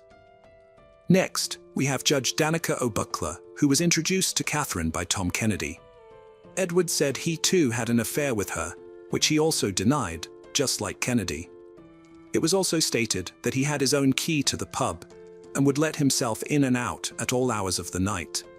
Allegedly, Tom was very upset by this affair, according to staff members, and he would frequently argue with Catherine over it. Catherine would later go on to deny these affairs in court. On the day before Tom's murder, Monday the 18th of March, the bar and lounge saw steady customer traffic. The only unusual occurrence that day was a visit by a strange man wearing a long overcoat and carrying a bag. This man then went to make a phone call, and one of the staff said he was muttering into the phone. He spoke to Tom, and the staff presumed Tom knew him, given the nature of their conversation. This man was not seen leaving the pub that day, and it is possible that he did not leave, but instead hid in the pub and later, in fact, shot Tom. Also, after Tom died and Catherine was under investigation for his murder, there was no objection to oppose her taking on the license of the public house exclusively. The judge Danica Obukula would be the one to grant her the license in his private chambers. Another theory was that the captain herself was the one who pulled the trigger, as she was the only one in the pub that night. Tom did not appear to act defensively immediately prior to it. He still had his glasses on his nose, and his pen was in his hand when the guards found him. He would not have been unduly surprised by her arrival in the kitchen. While there was no evidence of firearm residue found on her clothing, they only tested the clothes she was wearing on that night. But she could have changed her clothes before she tied herself up.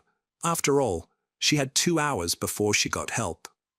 She also admitted to washing her hands before their arrival. In another scenario, Catherine would have had to be assisted by an accomplice who tied her hands and took the money, the gun, and the car to Dublin. The other theory is that Catherine helped one or more people to carry out the killing. The trial of the notorious Black Widow, as she was dubbed, captivated the nation from start to finish, and she quickly became one of the country's most high-profile killers. She assassinated Tom's character by claiming he was abusive, an alcoholic. Despite Catherine's continuously glamorous appearance and impeccable grooming, her tight-lipped expression and stubborn chin, along with her apparent determination to appear matronly rather than seductive, could not be concealed. Her appearance was part of the extensive web of lies she had constructed to shield herself. The media reported on Catherine's appearance, from her clothes, her hair and makeup, and even down to her nail polish. In court, it became such a problem that Judge Carl put a ban on the press reporting on her appearance. After a gripping 42-day trial, the jury of 6 men and 6 women deliberated for a record 5 days before she was found guilty in April 2000 for paying a hitman to murder her husband and for soliciting 3 men to do the same. She received life in prison. 3 years later, Catherine was back in court, trying to get her case overturned. The Court of Criminal Appeal said, however, that it was satisfied there was nothing in the new material that could come to light that could have assisted in Catherine's defense, and so it was dismissed. In 2010, she had another miscarriage of justice appeal dismissed. In 2014, she was denied in her bid to appeal her murder conviction to the Supreme Court. Tom had not made a will, and Catherine and he never had any children, so she was to inherit everything. Tom's mother had effectively frozen Tom's estate, including the proceeds from the sale of the pub. The application of probate by Catherine was still pending on the results of the trial. And when she was found guilty, she lost any claim to the estate. Tom's mother had also initiated legal proceedings to try and have her disinherited. She died a year before Catherine had been convicted of her son's murder, and her case was taken over by her son Patrick and daughter Margaret. They believe they should be allowed to rely on her conviction as part of their legal action, and the Supreme Court agreed. So basically, Catherine got absolutely nothing when she was found guilty. In September 2016, Catherine was admitted to the hospital and was later diagnosed with a terminal brain tumor. She stayed there for 3 days and was granted a reviewable temporary release, RTR, to receive treatment. On November 7, 2016, she was transferred to an acute post-care unit while undergoing medical treatment. She remained there until August 2017, when she again received an RTR for pre-release and re-socialization. She was provided with supportive accommodation and stayed there until she was re-hospitalized on November 6, 2017. In December 2017, she was moved to a hospice care facility, where she remained until her death in February 2018. She was 67 years old. Catherine protected her innocence until the end. Despite being convicted of murder by a jury, she insisted that this was not conclusive proof of her guilt. Additionally, she never revealed who had assisted her in killing Tom. Hello friends, welcome to our channel. Today we're going to take a look at another horrible case with you. The case of Anu Singh.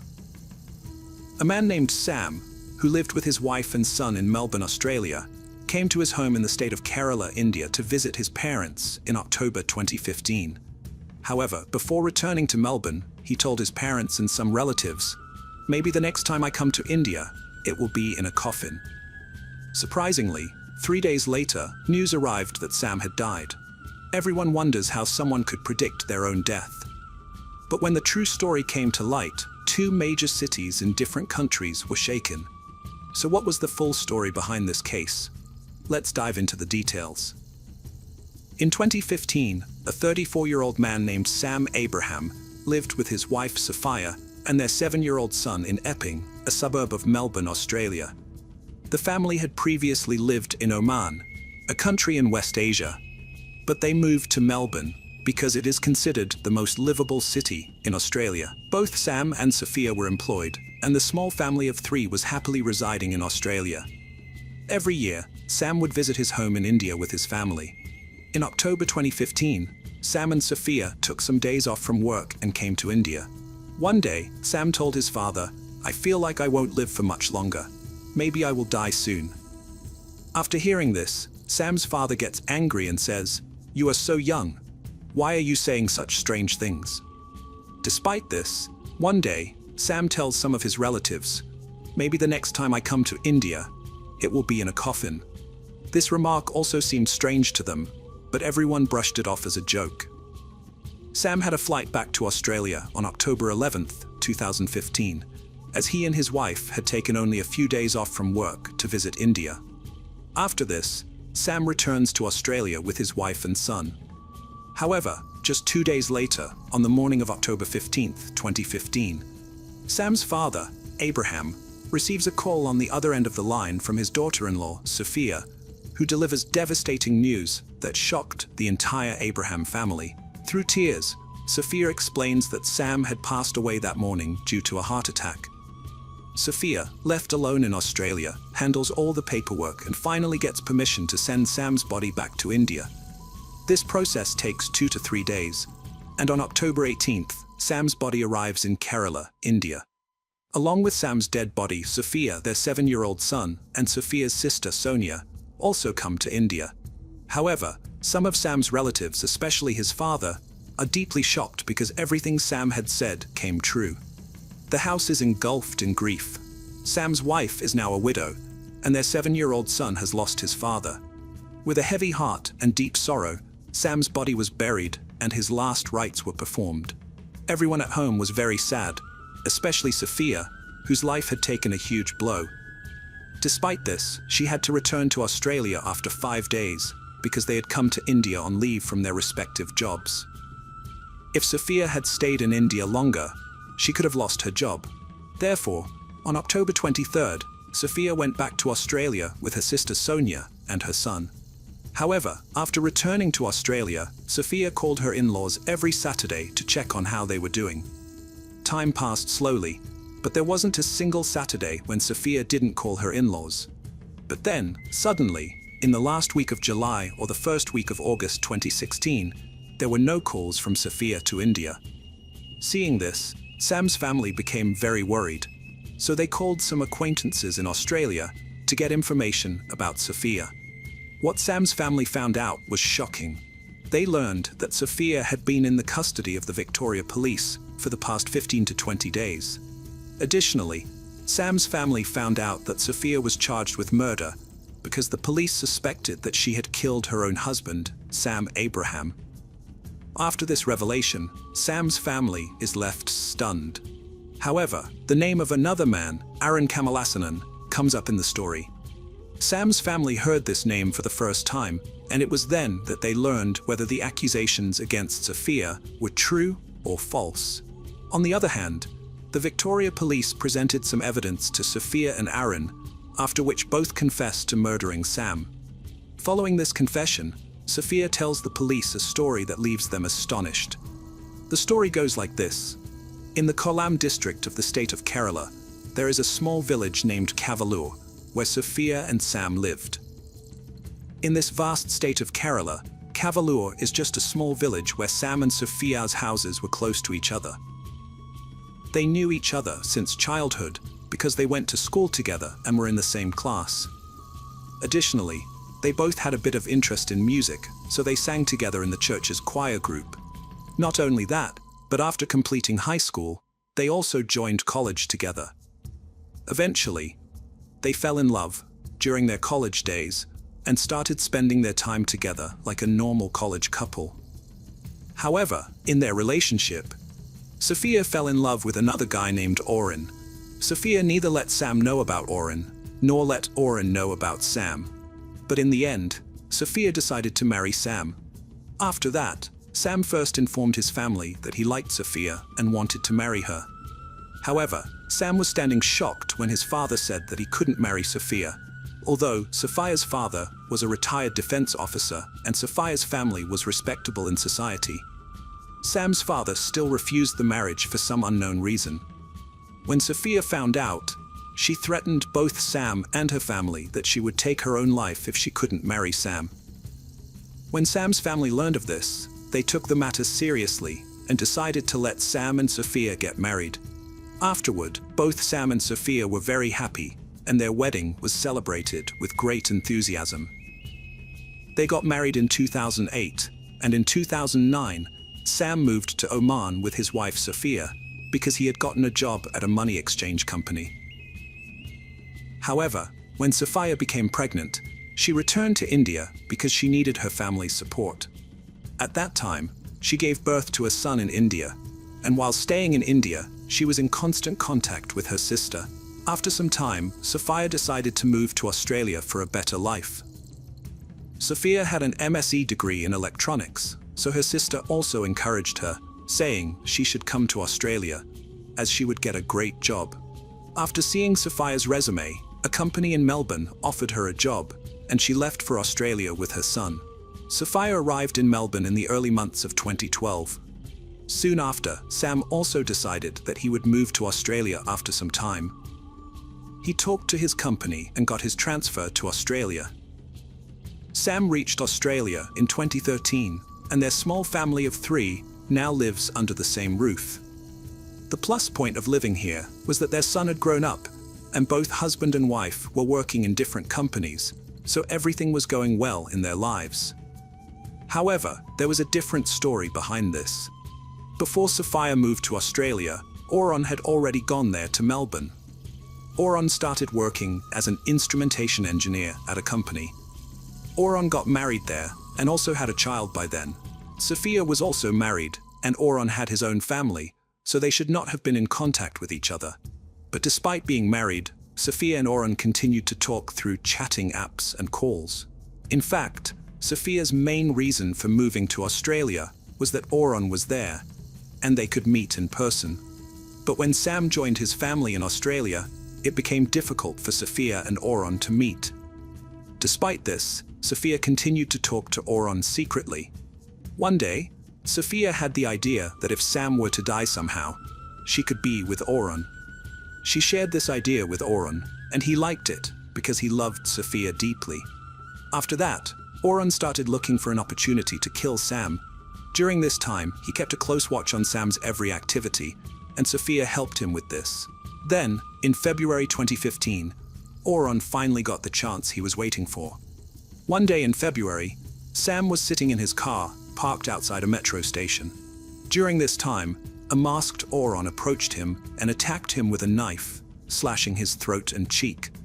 However, Sam survived the attack, and fortunately for Oron, he was not identified by the police and therefore was not caught.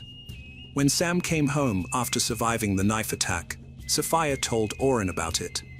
The two then began to think of another way to kill Sam easily. They came up with many ideas on how to kill Sam, but they finally decided to use cyanide. They then started looking for cyanide, and on October 14th, Sophia mixed cyanide into Sam's orange juice and gave it to him. Sam, thinking it was just normal orange juice, drank it. Later, he lay down on his bed, but the poor Sam never got up again. Then, Sophia immediately messaged Aaron and called him to her house. The first thing Aaron checked was whether Sam was alive or dead. To make sure, Aaron forcibly poured the remaining juice from the glass into Sam's mouth. After doing this and seeing Sam, Aaron realized he was dead and left Sophia's house. Afterward, Sophia slept the whole night on the same bed with her son, where her husband's dead body was lying. As soon as morning came, she started crying loudly, and hearing Sophia's cries, some neighbors came to her house. Sam was then taken to the hospital, but upon arrival, the doctor declared him dead. On hearing this, Sophia started crying a lot, but it was all an act.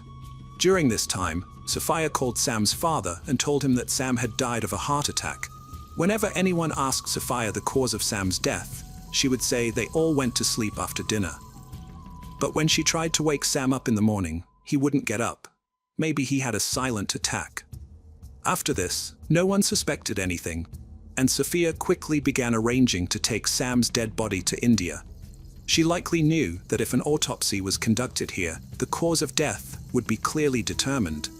Therefore, the doctors believed Sophia's story and recorded the cause of death as a heart attack in their report.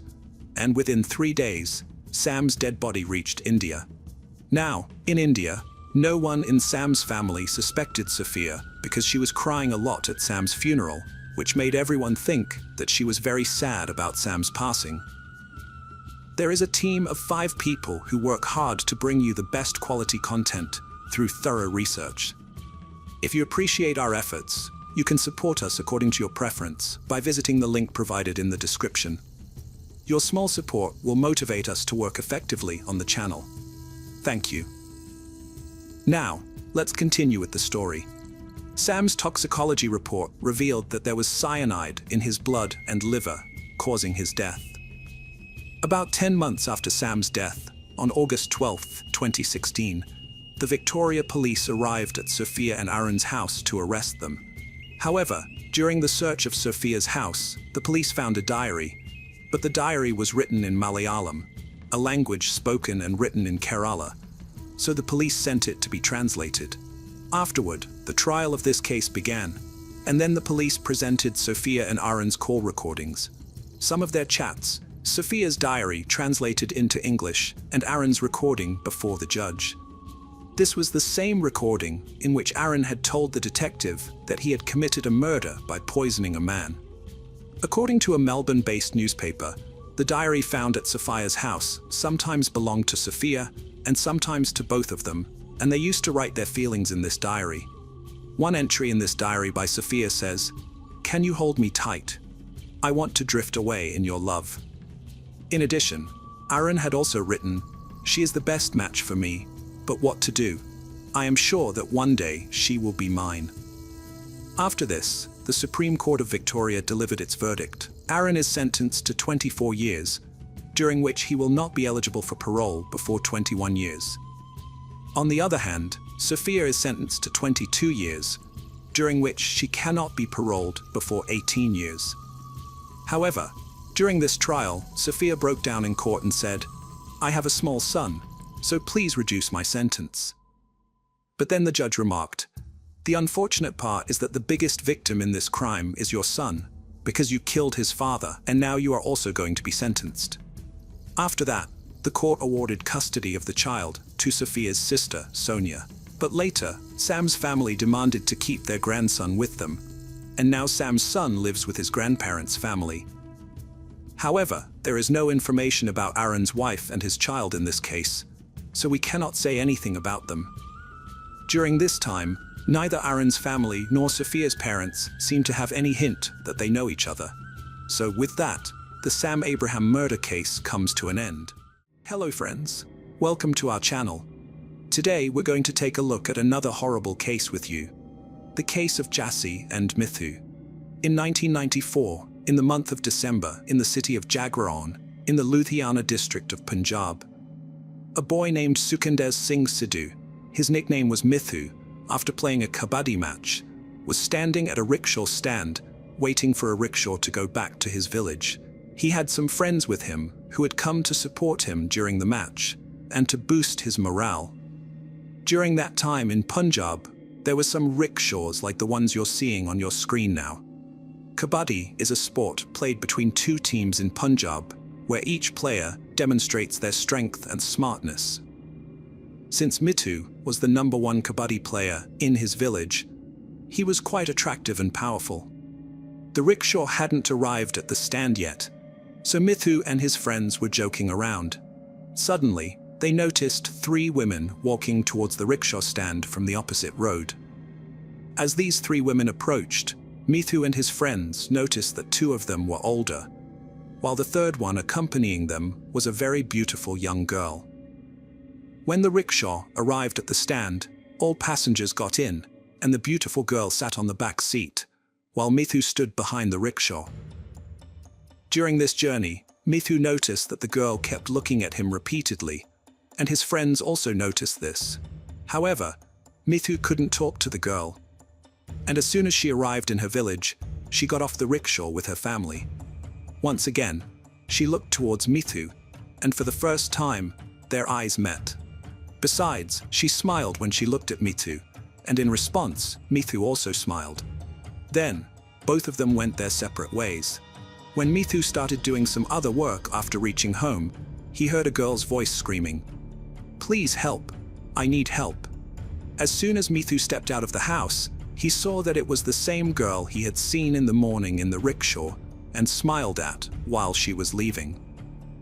After that, Mithu went to the girl, who had come on a scooter with her friend from her home.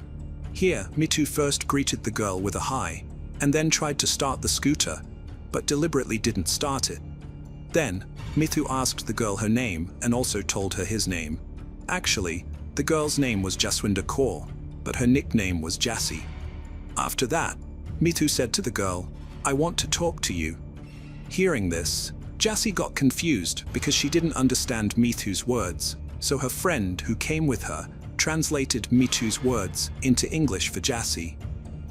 Then, the girl also said something in English, but Mithu didn't understand English, so Jassi's friend became a translator from Mithu here as well. After that, Jassi said, "We'll meet in Jagraon village tomorrow."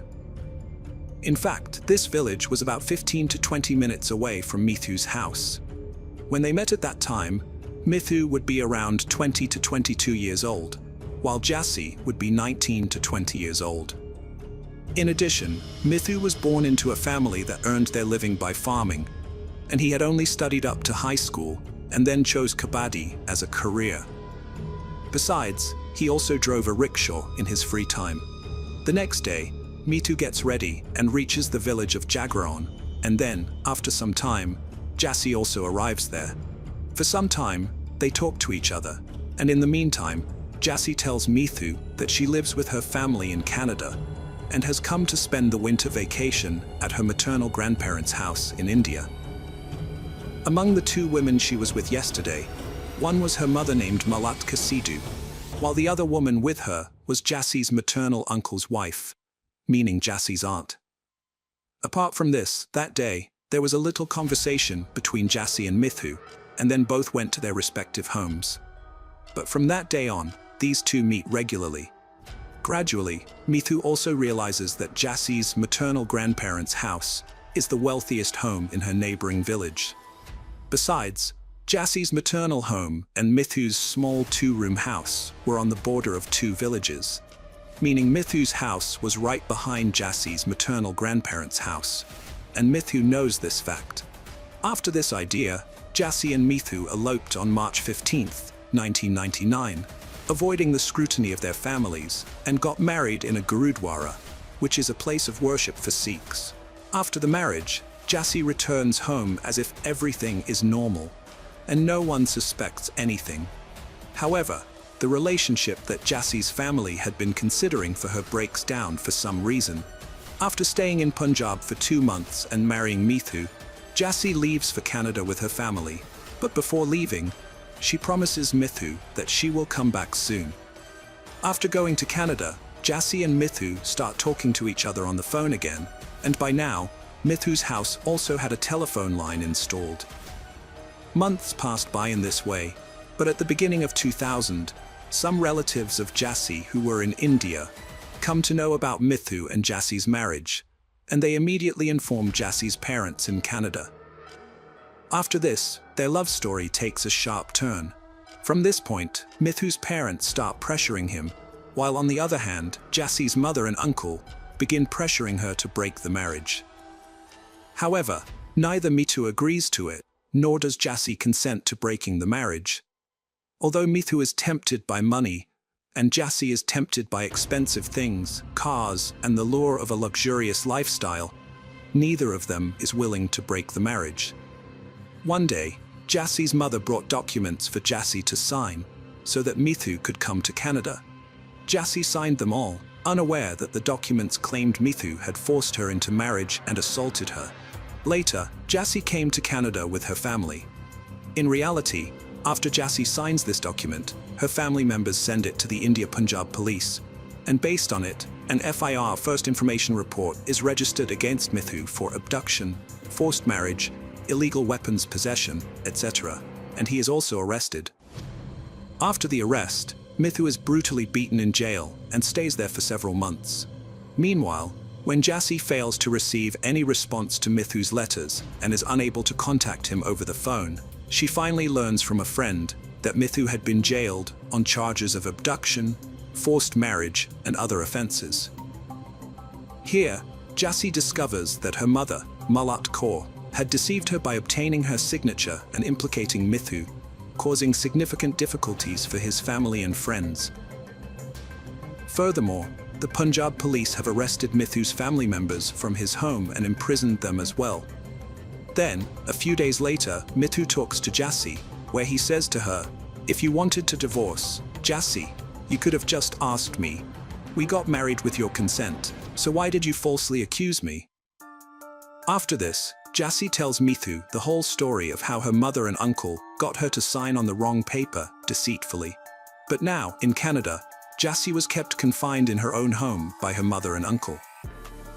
But then one day, Jassie gets an opportunity and successfully manages to come to India with the help of the Royal Canadian Mounted Police.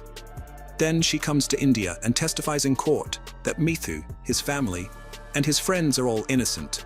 "I married Mithu of my own free will." After this statement, everyone, including Mithu, is released from jail. Then, Jassie stays in India for some time. This time, Jassie tells Mithu that she will never go back to Canada again. It is said that along with the police, Jassie's father and brother also helped her escape from home. Jassie had come to India and started living with her husband, but both of them also knew that Jassie's family members would not remain silent. That's why, as soon as Jassie arrives in India, Mithu takes her away from home, and they start living in hiding. Mithu took Jassie to her hometown in June 2000, while they were living at their home. Meanwhile, on June 12th, Mithu's family had organized a party in their village for Mithu and Jassie's wedding. So on June 8th, Jassie tells Mithu that she wants to go shopping. Initially, Mithu refuses because he knew there was still danger, so leaving the house wasn't right.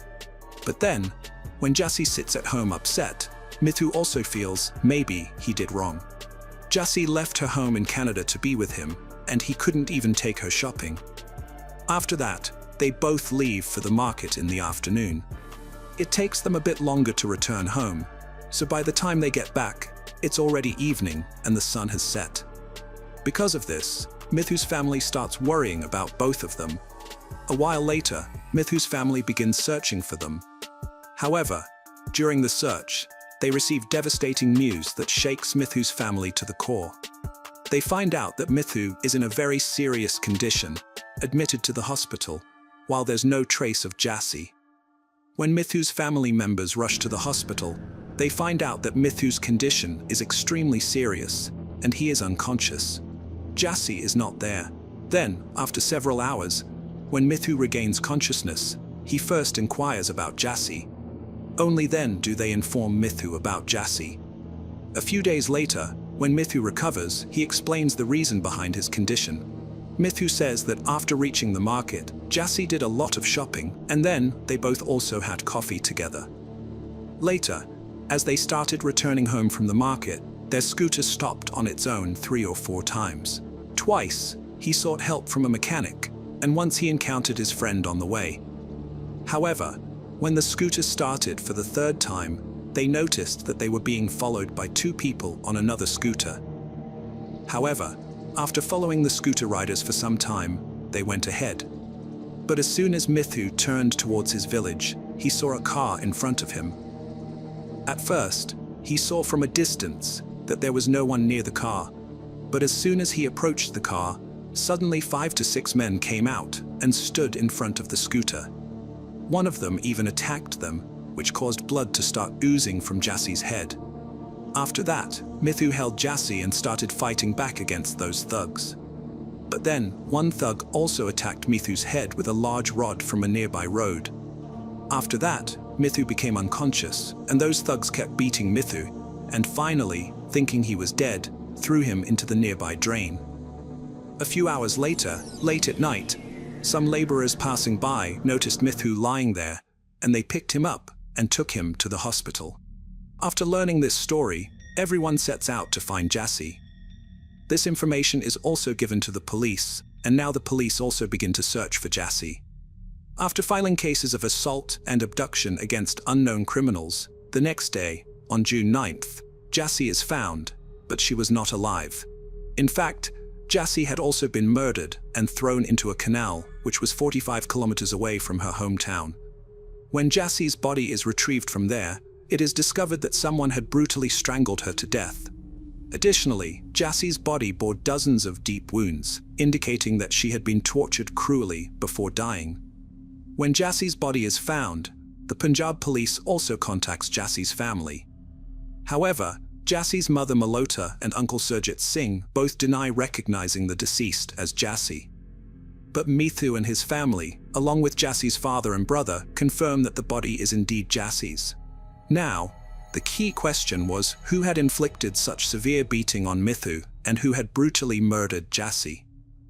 After Jassi's body was found, the charge of murder was added to the case, and the police embarked on the search for the criminals. During the search, the police managed to apprehend several major criminals in the vicinity based on suspicion. The police was so alert because although Jassi was Mithu's wife, she was actually a Canadian citizen. In the case of Jassi's death, suspicions quickly arose among certain individuals, and the police soon discovered who was involved in Jassi's murder. When the police rigorously interrogated these individuals, some criminals confessed to having committed Jassi's murder themselves and admitted to brutally beating Mithu as well. However, the question remains who instigated all of this. During the investigation, when the names of certain individuals come up, nobody trusts anyone. Anil Kumar, a gangster involved in this incident, implicates Inspector Jinder Singh of the Punjab police, claiming that he had given him a contract to kill Mithu a few days earlier. Now the police immediately start searching for Inspector Jinder Singh and manage to arrest him shortly after. When questioned by the police, Jinder Singh explains that he carried out the murder because he received a phone call from Dharan Singh, Jassi's other uncle who resides in Punjab. Dharan Singh promised him a group of 3 locks to kill Mithu. Now the police ask Anil Kumar why he killed Jassi when he was given the contract to kill Mithu. Upon revealing the truth, Anil Kumar and his accomplice leave everyone astonished. Anil Kumar explains that after beating Mithu, they thought he was dead, so they threw him into the nearby drain. Then, following Dharan Singh's orders, they took Jassi to an empty farmhouse. As soon as Jassi regains consciousness upon entering the farmhouse, she begins to search for Mithu. Upon inquiry, the roughs inform her that Mithu is dead. Now he starts talking to Jassi's mother, Malia, who tells him to wait for a moment. and she will tell them what to do next. After this, Jassie's uncle and her mother have a conversation, and afterward, they called the roughs again and instruct them to beat up Jassie and threaten her, besides asking her to testify against Mithu and come back to Canada. Despite being beaten badly by the roughs, Jassie still refuses to return to Canada and testify against Mithu. After this, the roughs once again talk to Jassie's mother and tell her that Jassie is not willing to listen to them. After this, Jassie's mother tells the roughs that if Jassie doesn't listen to anything, they can kill her too. Initially, the roughs refused to do so because their deal was only to kill Mithu for 3 lakh rupees. But Jassie's uncle Surjit Singh says a separate 3 lakh rupees will be given to them for Jassie's murder. After that, the roughs brutally beat Jassie, attacking her body with swords, knives, and pieces of glass. Jassie is tortured badly, and finally, one of the roughs strangles her to death. Jassie dies, and her body is lifted and thrown into a distant canal.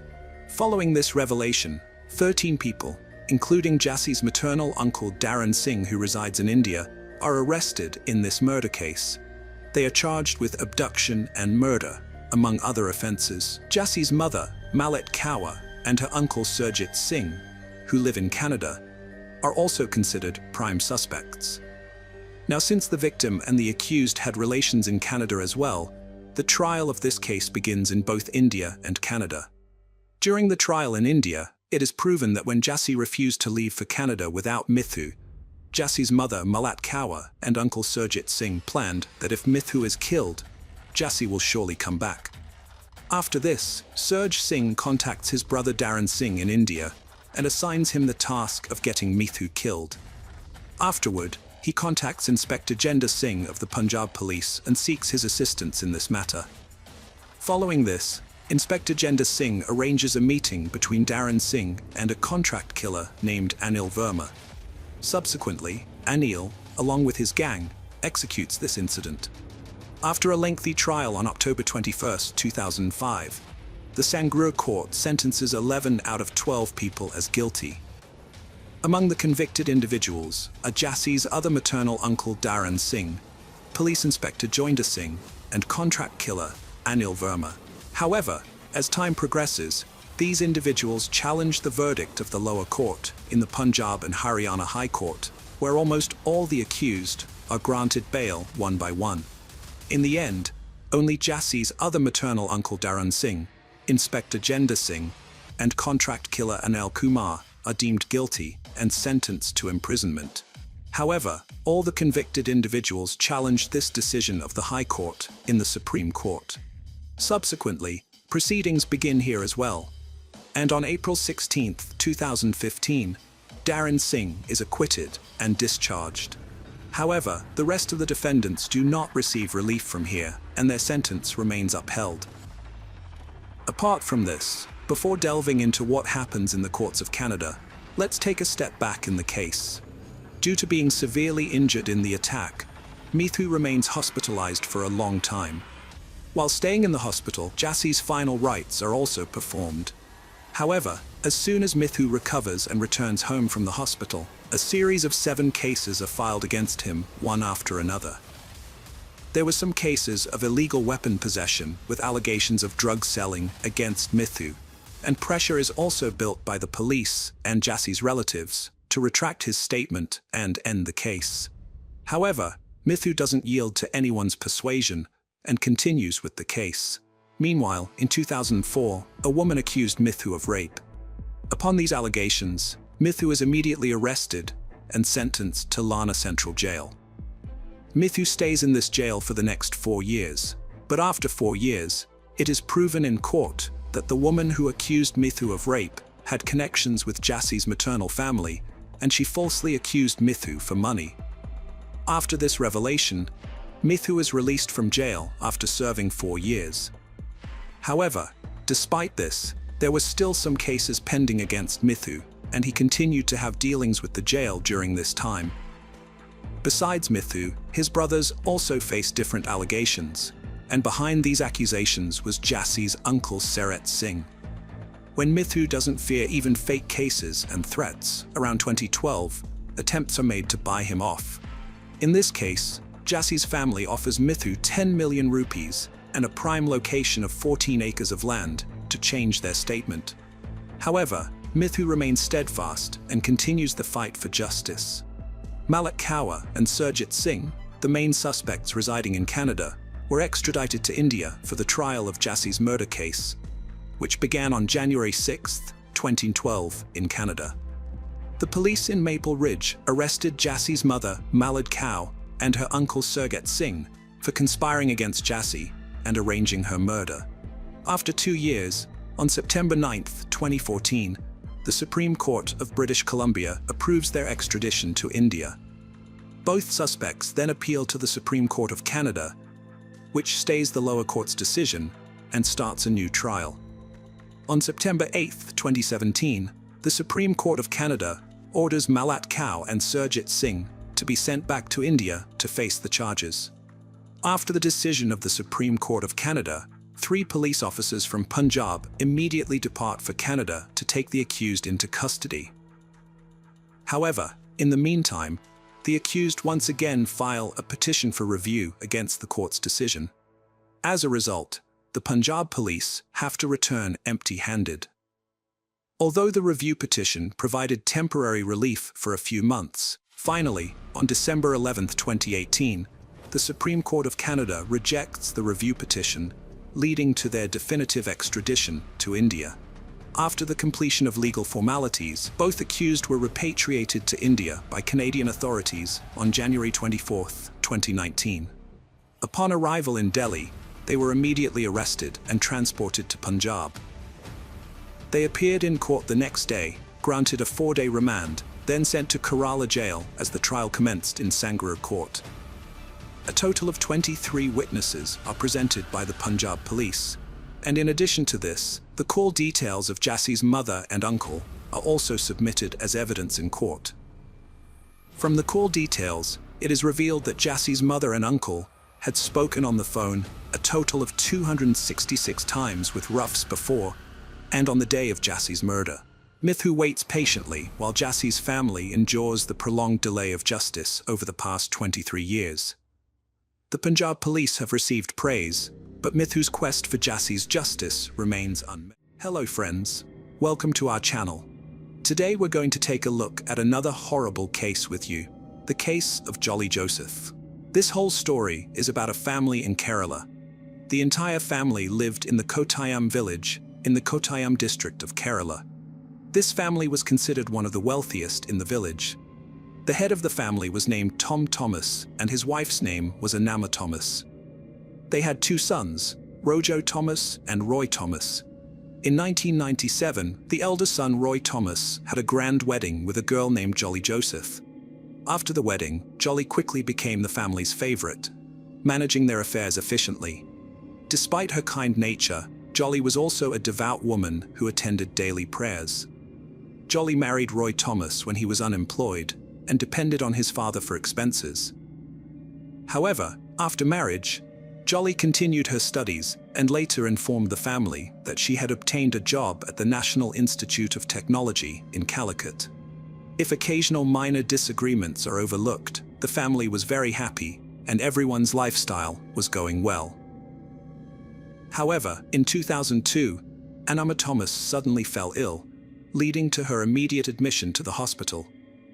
After a few days of treatment, her health improved and she is sent home. Just 2 months after returning home, on August 22, 2002, once again, Anama Thomas falls ill. This time, she passes away before being taken to the hospital. Based on symptoms, it is said that her death occurred due to a heart attack. To understand the actual cause of death, the doctor recommends a post-mortem, but the family refuses, considering this death as a natural one. In this way, without any post-mortem, the final rites of Anama Thomas are performed. The sudden departure of a crucial member of the household deeply shocks everyone, causing considerable distress for a long time. However, as time passes, everyone's life gradually returns to normal. After her mother-in-law died, Jolly became the female head of the family. Jolly is intelligent, extroverted, very good at handling work, and has extensive relationships both inside and outside the family, loved by everyone. After taking financial control, Jolly bought himself a new car, drove every morning pretending to go to work, and returned home at night. During this time, Jolly's husband Roy began to drink alcohol and did nothing. Once again, the eldest member of the family was Tom Thomas.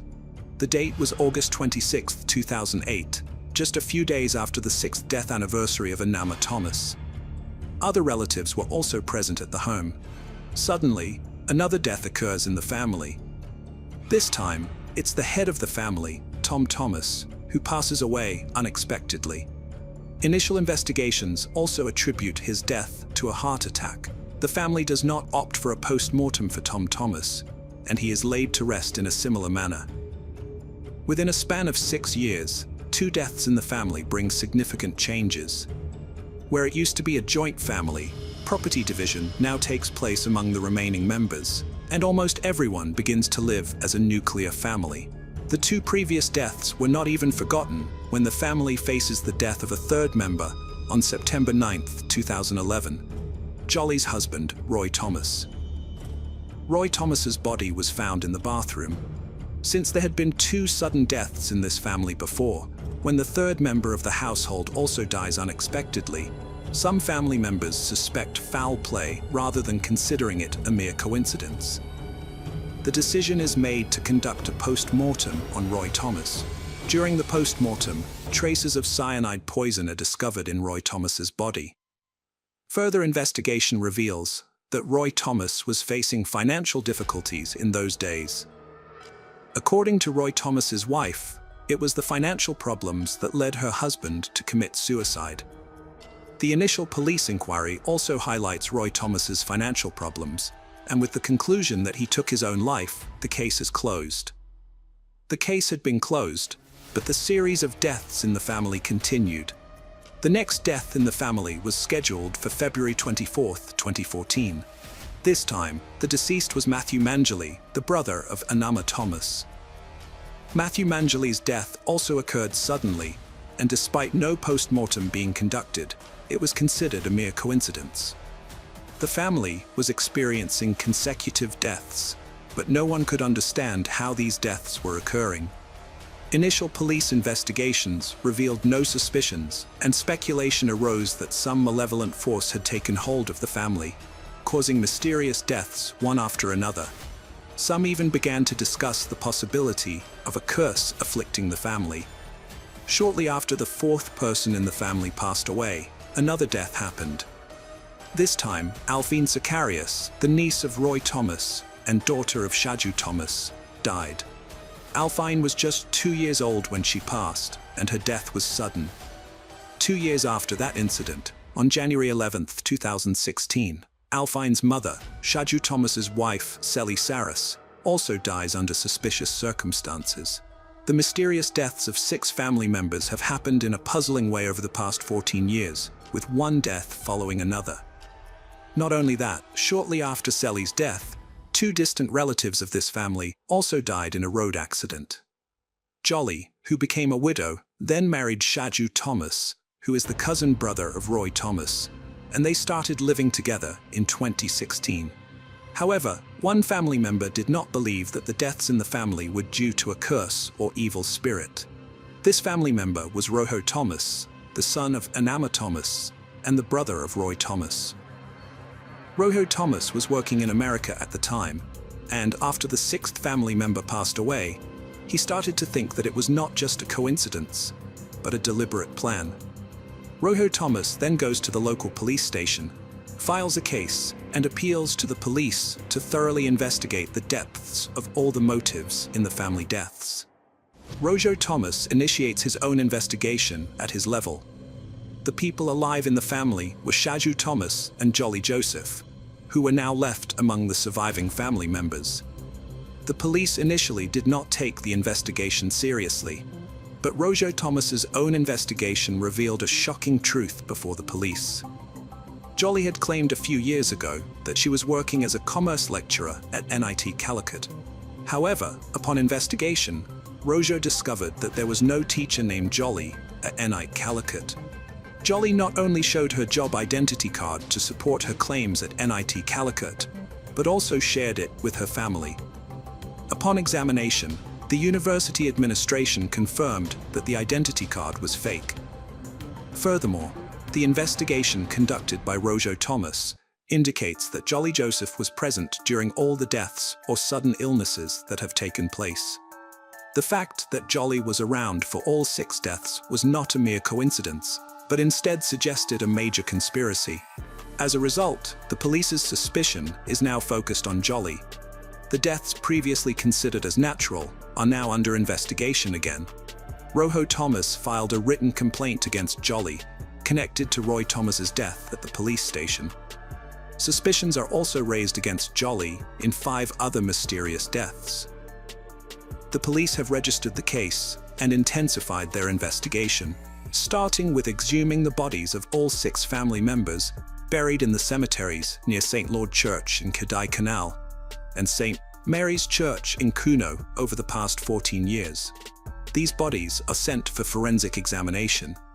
Recognizing the seriousness of the case, Kerala Police calls upon forensic scientists from various countries to help with the investigation. Meanwhile, the police question Jolly Joseph, who at first denies any role in the deaths of these 6 people. However, as the police intensify their interrogation and expand their list of inquiries, Jolly becomes ensnared and eventually reveals the shocking truth. Jolly admits to poisoning her family members for the past 14 years. When the police investigated the motives behind these murders, an even more startling revelation unfolded. According to Jolly's disclosures during the police interrogation, each murder had its own specific motive. Jolly first tried to kill her mother-in-law, Anima Thomas, in 2002, but failed. Later, she secretly added poison to Anima's mutton soup when everyone was busy. Anima soon died from the poisoning. Jolly was unhappy because Anima was in charge of the family's finances, so she decided to get rid of her. Jolly's second victim was her father-in-law, Tom Thomas. The reason behind this was that around 2008, Jolly's husband, Roy Thomas, was facing financial problems. When Jolly sought help from her father, Tom sold 2 acres of land, giving the entire amount to Jolly and Roy. Along with this, he declared that neither of them would have any share in the remaining family property. Jolly then forged property documents, giving Roy Thomas and herself a share in the remaining wealth. Later, Jolly secretly poisoned Tom Thomas's food, leading to his death. Suspicions were raised by Roy Thomas, but he lacked support from other family members. Subsequently, Jolly orchestrated her husband's demise. According to the revelations, Roy Thomas was also facing financial difficulties and had become addicted to alcohol, which led to conflicts between Roy and Jolly. Seizing an opportunity, Jolly poisoned her husband's food, resulting in his death. After the death of Roy Thomas, Matthew, the brother of Anima Thomas and Roy's uncle, was the person who contested Roy's death as not a natural one, insisting on a post-mortem. Despite the confirmation of traces of poison found in the body during the post-mortem, Jolly cleverly convinced the police that Roy had committed suicide, willingly, as per Matthew's insistence, on the post-mortem. Consequently, suspicion fell on Jolly, and in 2014, she secretly poisoned Matthew's drink, leading to his death.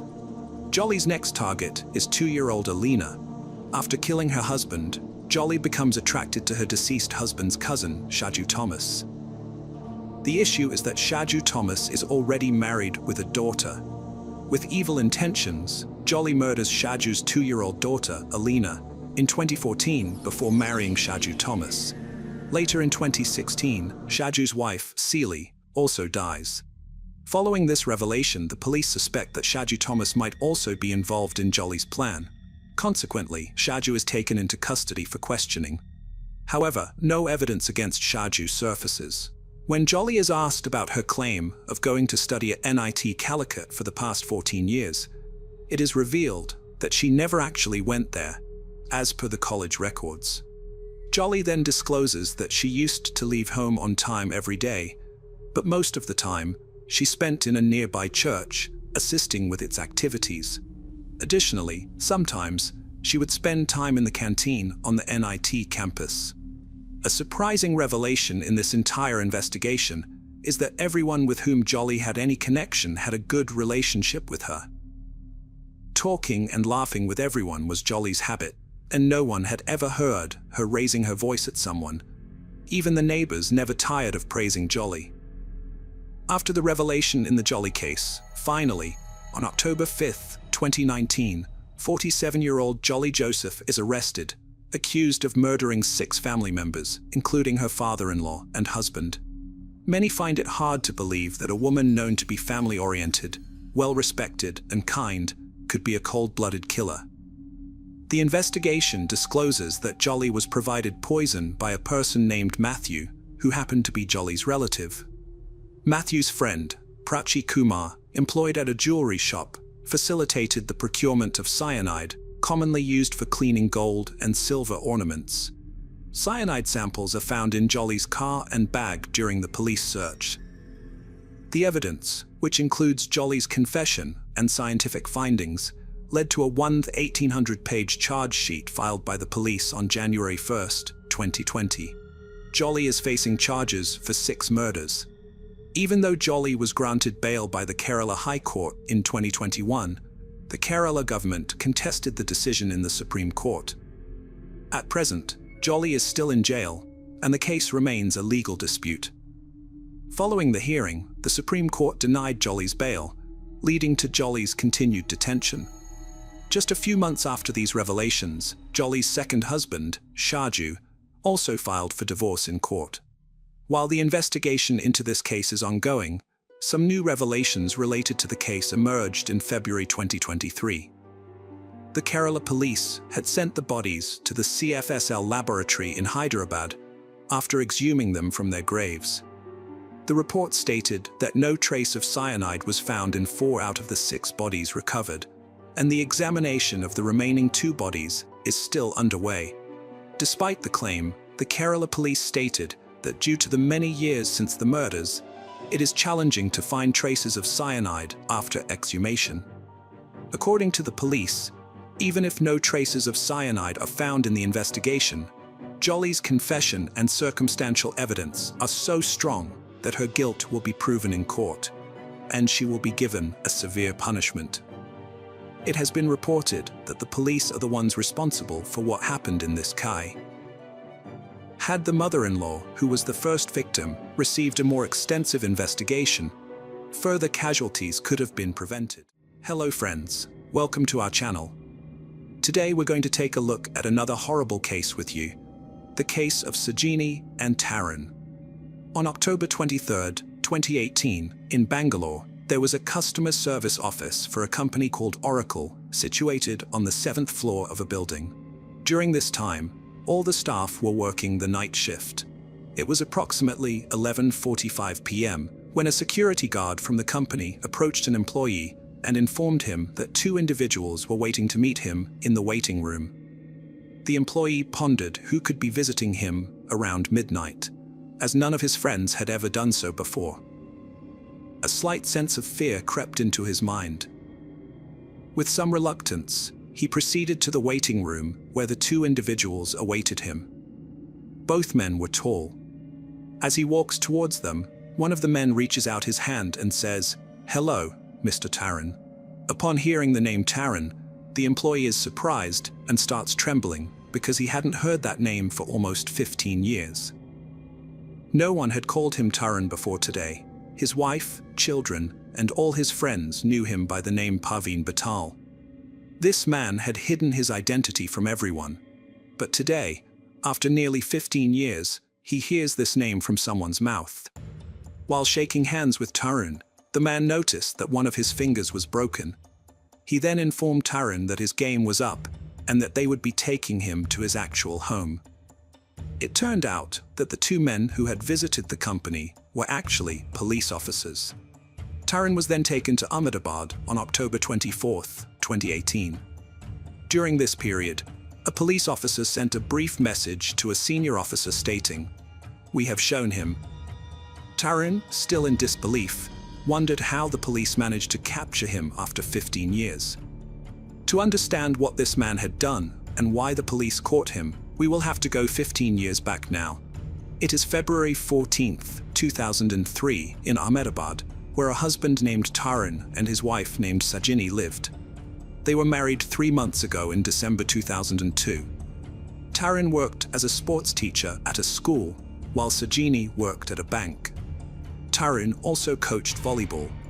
Their marriage was arranged, and they lived together in an apartment. Whenever Tarun had to go out for a volleyball match, he would tell his wife Sajini to not stay alone in the apartment.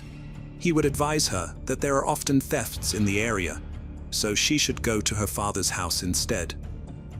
Sajini's father's house was not far from their apartment, so whenever Tarun had a match, Sajini would go to her father's house. On February 5th, 2003, Sajini went to her father's house for the last time.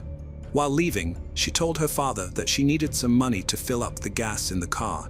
Her father, surprised, asked her if her son-in-law Tarun was taking care of her properly. Sajini seemed very upset and replied that there was nothing like that. After saying this, she left the house. Her father found it strange. He felt that something might not be right between the two.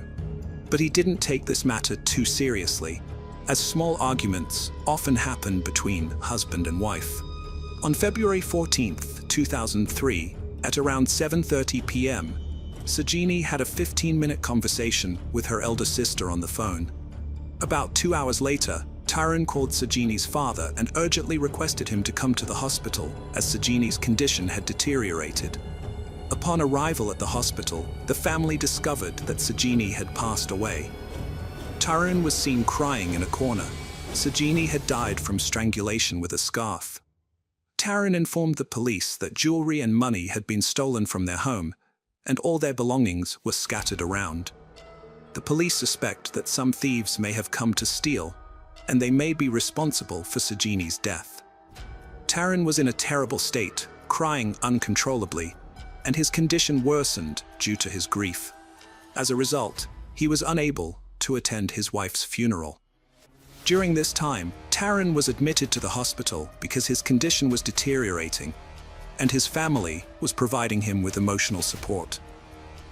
Simultaneously, the police were compiling a list of all the thieves in the area. 2 days later, on February 16th, 2003, Tarun's elder brother's phone call reaches the police, informing them that Tarun has escaped from the hospital. Hearing this news, the police are shocked, as they had believed Tarun was entirely innocent and were sympathetic towards him, which is why he was admitted to the hospital in the first place. However, now he had disappeared from the hospital, raising suspicions. Following this particular event, both the authorities and Sajini's relatives began to probe into the reasons behind Tarun's permitted departure. The situation had sparked significant interest from the media, thereby intensifying the pressure on law enforcement to diligently pursue Tarun.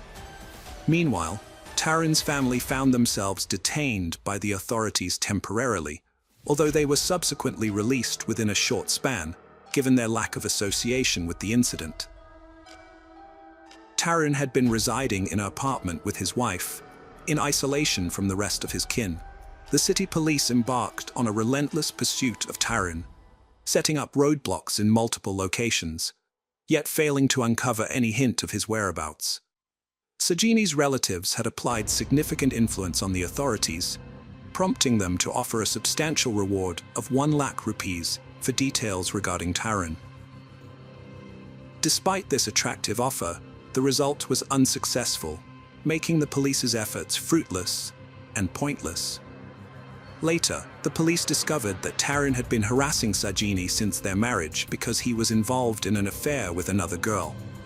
The police gradually traced the girl, who informed them that on February 16th, Tarun had called her and proposed marriage. However, by that time, she had already received news of Sajini's death and outright refused Tarun's proposal, stating that she couldn't marry someone involved in a murder. After that, there was no further contact between Tarun and the girl. Slowly, 6 years passed since the incident, and there was no news of Tarun from the police. The police had kept a close eye on Tarun's family, expecting him to return or make contact, but Taryn never came to meet his family during this period. Subsequently, the police learned that exactly 6 years after this incident, Taryn met his parents in another state. Just one day after meeting Taryn, his father passed away. The police assumed that Taryn would now return to see his father one last time, but they were wrong, as Taryn did not come to see his father for the last time. Over the years, the police gradually slowed down their investigation. In 2016, a new officer joined the police department and, upon reviewing the case file, inquired about the updates. The police informed him that Taryn's father had passed away, and his mother remained mostly ill, residing in Madhya Pradesh, while his other son, Taryn's brother, lived in Ahmedabad. However, there was still no information about Taryn. The police undertook a meticulous investigation, disguising themselves in unobtrusive attire, and meticulously surveilled Taryn's mother's residence, vigilantly monitoring any potential visitors or callers. Despite their diligent efforts, the investigation yielded no tangible leads or breakthroughs. Undeterred, the authorities proceeded to contact the young woman with whom Taryn had been romantically involved. She disclosed that she had not been in communication with Taryn since their last encounter. Nonetheless, some of Taryn's close acquaintances had recently informed her that they had spotted an individual bearing a striking resemblance to Taryn at a shopping mall located in the heart of Delhi. The police subsequently established a dedicated task force that embarked upon an expedition to Delhi, where they meticulously scrutinized all the closed-circuit television cameras installed within the mall. But unfortunately, they failed to uncover any evidence or indication of Taryn's whereabouts. In the aftermath of this endeavor, a series of purported sightings of Taryn emerged from various states, which reinforced the police's conviction that Taryn was indeed alive.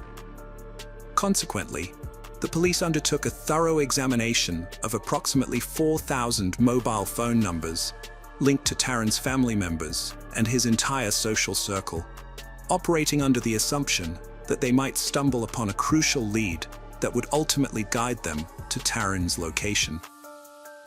Throughout this ordeal, the police remained steadfast in their determination, firmly believing that eventually some tangible clue would surface, which would ultimately facilitate their quest to locate Taryn, and they refused to relinquish hope, undeterred by the numerous setbacks and challenges they faced.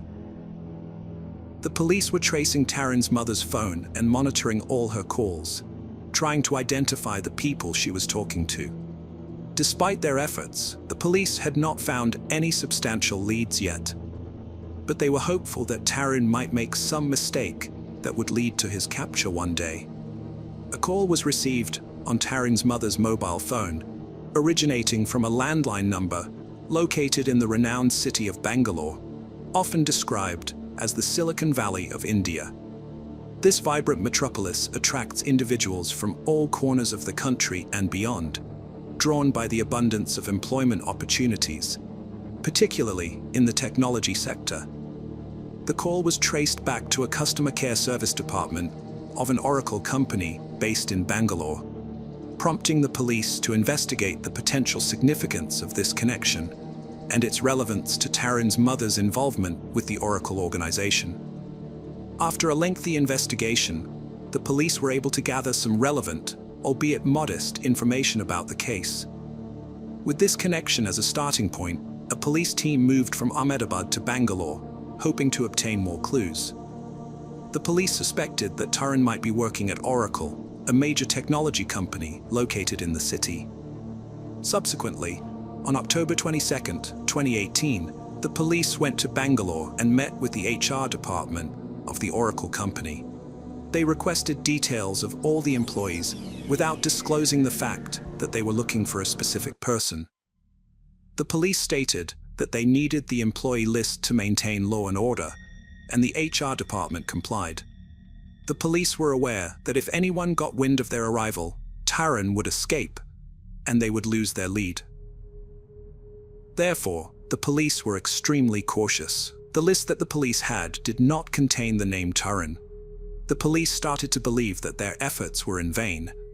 However, one name on the list seemed familiar to the police: Parvin Batelli. Later, the police remembered that Taran's mother had occasionally spoken to a man named Parvin Batel and had conversations with his wife, Nisha. Based on this, the police started gathering information about Parvin Batel and Nisha.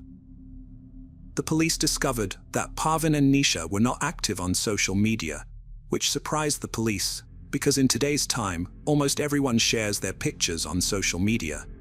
Moreover, the police knew that Taran's mother frequently talked to Parvin Batel. In addition, Parvin and Nisha had 2 children. The police started to suspect whether Parvin Batel could be Taran himself. Therefore, the police began gathering evidence against him. The police knew that when Taran was a volleyball coach in school, one of his fingers, on which people often wear a ring, had a broken and slightly bent. On October 23rd, 2 police officers went to the Oracle Company's customer care office in Bangalore.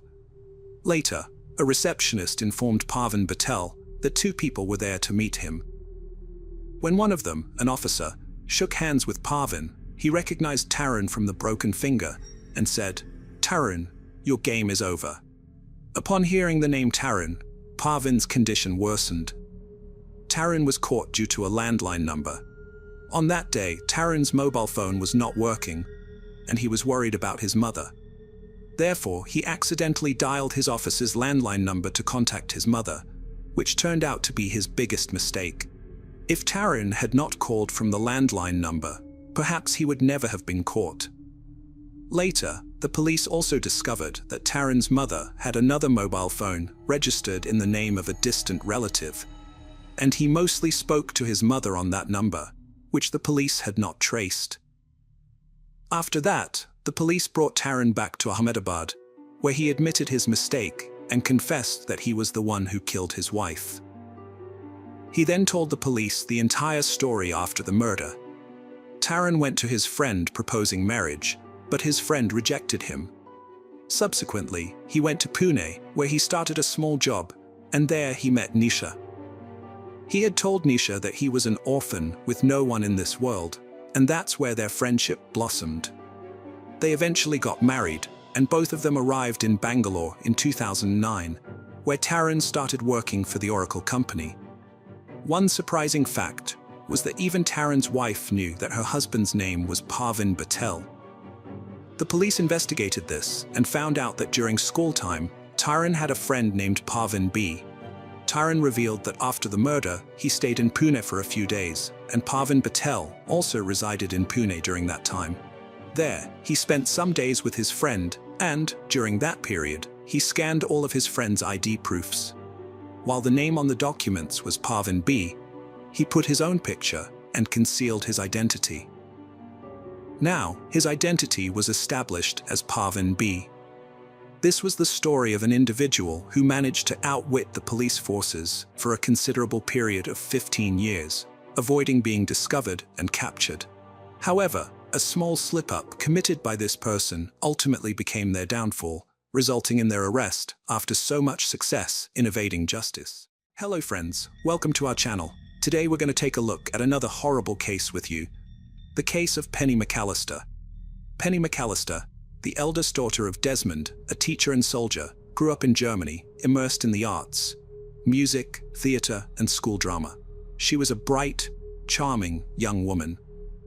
At 16, Penny met Duncan McAllister in the officers' mess bar in Germany.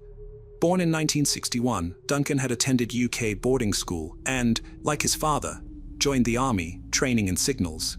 He'd been engaged to a UK woman, but ended it before being posted to Germany, where he met Penny. Dazzled by Penny's beauty, Duncan was rude at first, but later adored her. A few months on, he plucked up the nerve to visit, and they became an item. They fell fast, spending all the time they could together.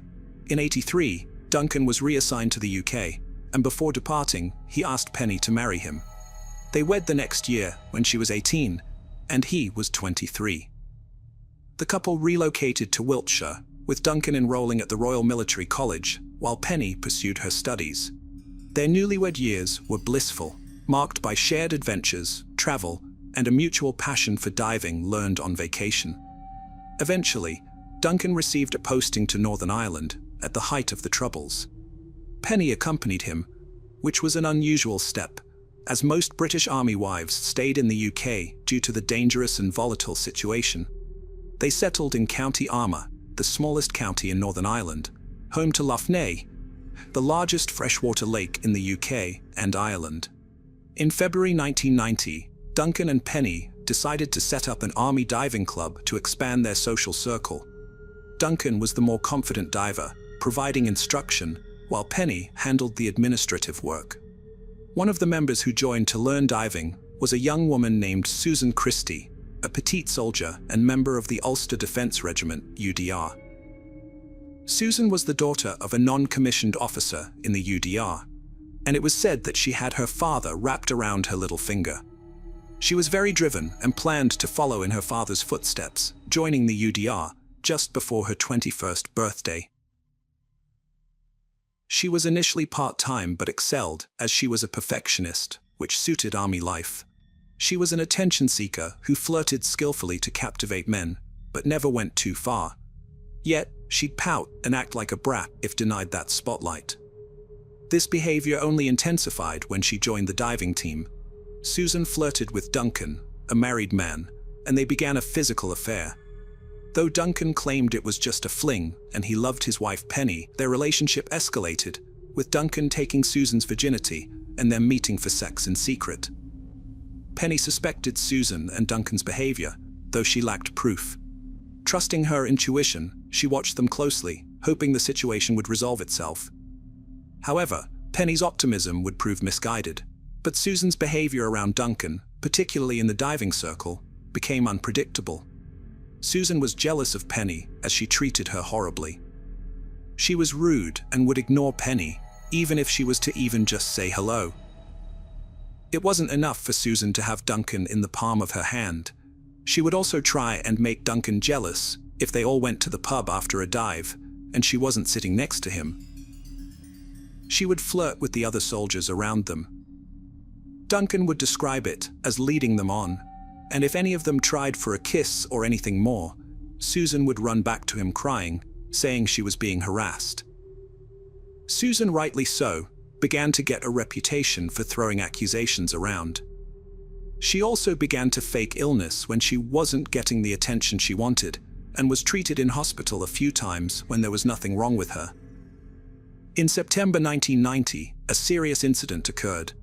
Duncan and Susan dived with the club near the wrecked SS Triple, which had sunk in 1917 off County Antrim after hitting a mine.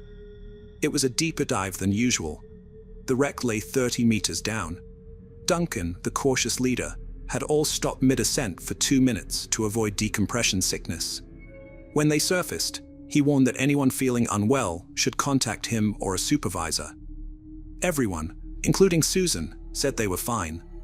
The next morning, Duncan received a call that Susan was, to no one's surprise, unwell. She had joint pains, a symptom of the bends, so Duncan took her to a specialist. Though she could walk to the car and into the clinic, when left in the waiting room, she dramatically collapsed and needed a nurse's attention. The doctor confirmed her symptoms matched surfacing too quickly, but found it curious that Duncan, her diving partner, showed no signs. Despite 2 compression chamber runs, Susan continued feeling unwell, concerning the doctor. The week before, during a training course, and perhaps the pain she was experiencing was from that. Both the doctor and Duncan were furious that their time and energy had been wasted on what was probably a false alarm. But they weren't the only ones. Once pissed off, Penny had been left at home for hours while her husband was attending to the woman she suspected he was having an affair with. Penny was so fed up that she actually called her mother. She didn't tell her mother in so many words what was going on, but her mother would understand how hard it was to live on an army base, as she had done it with her own husband, and she would be clever enough to read between the lines. Next to a woman's intuition, a mother's intuition is like having a superpower. This was the only second time Penny had opened up about her worries. Last summer, she went to Germany to see a friend, and told them about her concerns over Duncan and Susan.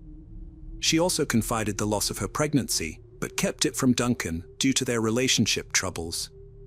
That weekend, Duncan had Susan over while Penny visited her friend in Germany, their first time being together overnight. Susan soon professed her love for Duncan, but he refused to return the sentiment. He brushed her off, confessing he felt unable to express his love due to his loyalty to his wife. He had no issue betraying his wife by getting intimate with Susan, but drawing the line at declaring his love, as that would be too much of a betrayal. The diving club arranged a trip to Ascension Island in October 1990, and at first there was a problem with Penny's flight, which elated Susan. But then Duncan intervened, getting Penny on a flight. This infuriated Susan, who was very hostile towards Penny, who was just trying to ensure a smooth trip. Penny organized the equipment and cooked for everyone, but Susan, in one of her moods, refused to eat Penny's food or help her. Duncan soon realized that Susan wasn't just in love with him, but obsessed. He was stuck dividing his time between the two women. Even though he was a night with Susan, he still managed to slip away with her a few times throughout the trip. Duncan pulled Susan on her behavior towards Penny. And while he was concerned for Penny over Susan's behavior, he was even more concerned when they actually seemed to be getting on. They would sit together, have long conversations, and get on towards the end of the trip. After the trip, Duncan decided he would have to end the affair with Susan. It was clear by this stage that Susan was dangerous, and if she got close to Penny, she could tell her of the affair and his marriage would be over, and it also put a risk to his career. Duncan told Susan the affair was over, but she was having none of it. She cried and then totally ignored the fact that it was over. On the 2nd of 1990, Susan told Duncan she thought she was pregnant. Upset, he panicked, couldn't understand how this happened. Susan said she was sick on their Ascension Island trip, but didn't say anything, not wanting to be stopped from diving. When discussing options, Duncan made his views clear, but said it was Susan's decision and he'd support her. The first option was termination. She could have the baby, but he'd be uninvolved financially. Or she could have the baby, name him as the father, but he'd lose his job. Termination was the only option for Susan. She didn't want to raise the baby alone, and she wanted to keep her career. A while later, Susan told Duncan she was pregnant, but the doctor said it'd be best to wait before arranging an abortion. Abortion was illegal up to 2020, so she'd have had to travel. A month later, Susan announced she'd lost the baby. Convenient, as she never went to the hospital or took time off work. Duncan stayed in touch that week after Susan lost the baby, trying to console her over the loss. However, Susan later contacted Duncan after meeting up with Penny for lunch. She was very angry with Duncan because she had told Penny about the miscarriage and claimed that she too had lost a baby, fully aware of what Susan was going through. Susan was furious and called Duncan to find out why he had not told her this himself. Of course, he could not have, as Penny had not informed him, and he had not even known she was pregnant. He was devastated that Penny had not confided in him, and he also realized that he could not ask Penny about it. Susan had to go to the UK for a work course in 1991. This helped end her affair with Duncan, as he was also posted to Germany. But they still continued seeing each other, much to Penny's annoyance, until Susan made a scene trying to get Duncan to go out with her. The weekend before Susan was to go to the UK, Penny went to Dublin with some army wives. Duncan and Susan would spend that same weekend together, and it would be the last time they would have together, so they made the most of it. They went diving together, went for walks, and, of course, had a bit of housework.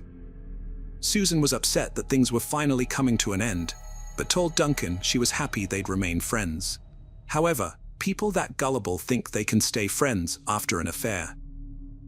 After the weekend was over and Penny returned home, Duncan was surprised to receive a call from Susan. He thought that their weekend together clearly signaled that they were over. Obviously, Duncan didn't understand the staying friends bit was Susan's way of holding on. She continued to call Duncan at work, and even made plans to meet Penny for a walk and lunch before she left for the UK on Tuesday, the 26th of March 1991. Duncan received a call from Susan. She asked what could have happened if he wasn't married. This was a risky question with a perilous answer that could lead to dire consequences. Duncan said it was pointless to consider, as things are as they are. He noted they'd face other challenges, as she's a soldier and he's an officer, and their relationship was prohibited in the army, even if she was commissioned, as she was stationed in Northern Ireland while he couldn't be there long term. Susan agreed, and was upset by the truths he shared before ending the call.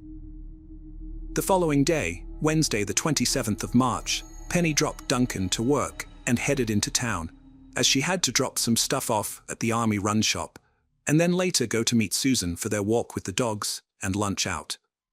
This morning will be the last time Duncan would see his beautiful wife alive.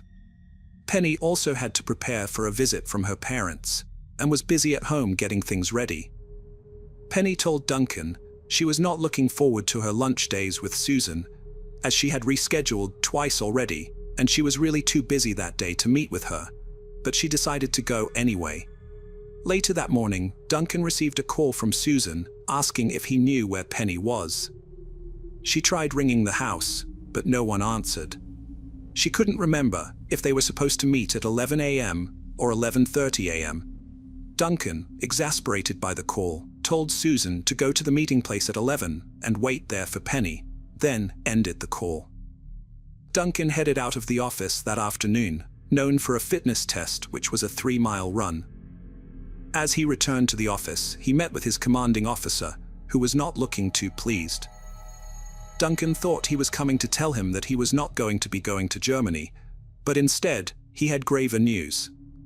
He sat Duncan down and told him that Penny was dead. At first, Duncan could not take in the information. His commanding officer continued to tell him about the circumstances of Penny's death. It became more real. Penny was out for a walk in John Carra Forest and collapsed with her dogs and was attacked. He was told that there was another woman with her and she was injured and brought to the hospital. Duncan knew straight away who this woman was, but that didn't concern him straight away.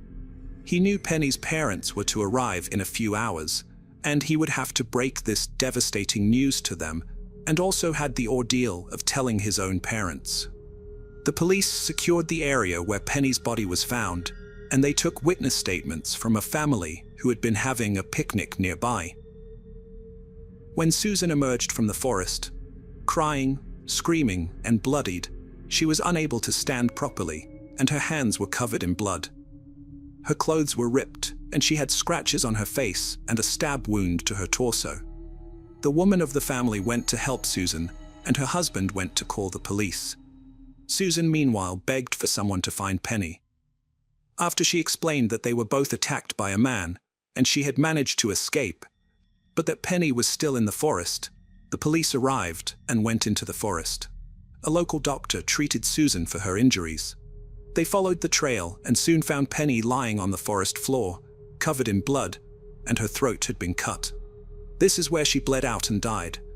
Susan was brought to the hospital and treated for her scratches and stab wound, then sent home. That night, Duncan rang her to see how she was and to ask her what happened. All she kept saying was sorry, and that she tried to help but couldn't. He agreed to go see her after seeing Penny. Susan offered to go with him and was very insistent, but Duncan said it was something he had to do on his own. The following day, he visited Susan at her home, and she again tearfully kept apologizing to him for not saving Penny. Duncan, as usual, believes since crocodile tears and told her it wasn't her fault. Susan told him what happened. Penny and Susan met up as planned. They went for a walk in the forest on a lovely day. Susan stopped to tie her shoelaces, while Penny went ahead with the dogs. Penny's dog started barking furiously, and Susan saw a man standing over Penny on the ground. Penny was bleeding, and the man had a knife. The man then attacked Susan, pulling her, knocking her down, and trying to take her clothes. Susan kneed him and then went to Penny's aid. Susan couldn't stop Penny's bleeding, and the man had fled the scene, so she ran to the car park. The attacker was of average height, had brown hair, blue eyes, and was wearing a green jacket, blue jeans, and white sneakers. The police visited Susan's house and requested her to go to the forest where she and Penny were attacked. The police suspected Susan was withholding information, and they were right. Susan and Duncan did not disclose their affair to the police, as they agreed it was irrelevant to Penny's case. They agreed to keep quiet about the affair if the police found out. The police questioned Susan extensively at the station throughout the day. She complained that the officer was not courteous, but Duncan said that's how they gather evidence. Susan felt she was mistreated and that the police were against her. She told Duncan they would speak to a friend who knew about their affair, which worried him. Duncan tells Susan that the police are searching for a white car and a description of the perpetrator. This is a relief for Susan, since she is not the only one who saw the man she described. Overnight, Duncan thought he should approach the police and tell them about the affair. He also felt it would save time, and they would focus solely on finding who killed Penny. Duncan wasted no time in contacting the police, providing them with a comprehensive account. The authorities had little need for further questioning, merely inquiring about his familiarity with Drumcarra Forest and Susan's recent visit. Duncan denied knowledge of the former, but acknowledged the latter, requesting discretion regarding the Army's involvement, which the police stated was not feasible. He was instructed to return to Northern Ireland following Penny's funeral in England. When he arrived in England, his father picked him up at the airport, and he told him about the affair on the eve of Penny's funeral. He knew that Susan had been arrested for Penny's murder. Now he had to tell Penny's family about the affair. He called Penny's parents and told them everything. They were kind during the funeral the next day, even letting Duncan sit next to them. There are better people out there than some, and I see that with the families of victims, especially the parents. Meanwhile, Susan was being questioned and she had stuck to her story throughout. The police told her that Duncan had confessed to their affair, and Susan began to deflect and change her story. Suddenly, she had memory loss and could no longer remember what happened that day in the forest. The police were watching Susan's behavior throughout and noticed that she seemed to like the attention she was getting during the interviews. She ate everything that was put in front of her. She tried to befriend the female officer that was assigned to the case. This was not the typical behavior of someone who had witnessed the brutal murder of their friend and then implicated in us. When questioned, Duncan was asked about his relationship with Susan and whether he and Penny had an open marriage. Police also asked if Penny didn't help Susan in an accident during a dive, and if Duncan forced Susan to terminate a pregnancy. Susan claimed that Penny had provoked her that day, causing her distress and a blackout, after which Penny was found dead. Police believed that Susan was withholding the full truth, possibly to cover for Duncan. They also questioned why Duncan had conspired with Susan to cover up the affair unless he had something to do with it. Why had he spent 2 days with this supposed ex-lover following the news of his wife's death? Duncan flatly denied everything, and his statement was prepared, and he was released. Susan was kept in custody, where she quickly adjusted to prison life. Her father visited her, and so did friends, but she never admitted to anyone what she did on June 1st, 1992. Susan appeared at Downpatrick Court and pleaded not guilty to murder, but guilty to manslaughter. The Crown's opening statement was damning. They said Susan had lured her lover's wife to a secluded spot and then brutally murdered her. It was a case of premeditated murder. Then she tried to cover up the murder by inventing an attacker and injuring herself. Forensic scientist Joseph Corr testified he visited the crime scene, believed Penny was attacked from behind, grabbed by coat and hair on left side, with one earring pulled off. Penny's neck was slashed, causing immediate unconsciousness. Police found a recently sharpened boning knife 260 yards away, which Corr believed was the murder weapon. Susan's blue jacket had Penny's blood type, but not Susan's. The doctor that attended Susan at the scene that day was next to take the stand. He described Susan curled up on the floor of the car park near the forest. He patched up the small wound on her leg and the scratches across her stomach. Her underwear was slightly ripped and blood-stained, and when Silverton removed her gloves that she was wearing on the rather mild day, which didn't warrant the need for gloves, her hands were covered in blood. But there were no injuries when he did a follow-up on Susan a few days later. He summarized that her injuries were self-inflicted. The state pathologist then took to the stand and he described the horrific injuries to Penny and agreed with the forensic scientist that Penny would have lost consciousness straight away and would have been dead within a few minutes. As the horrific injuries were being described, Susan could be heard sobbing. A doctor was called, and it was determined that Susan was not medically fit to continue the trial. When the trial resumed, Duncan took the witness stand and had to recount all the details of his affair with Susan.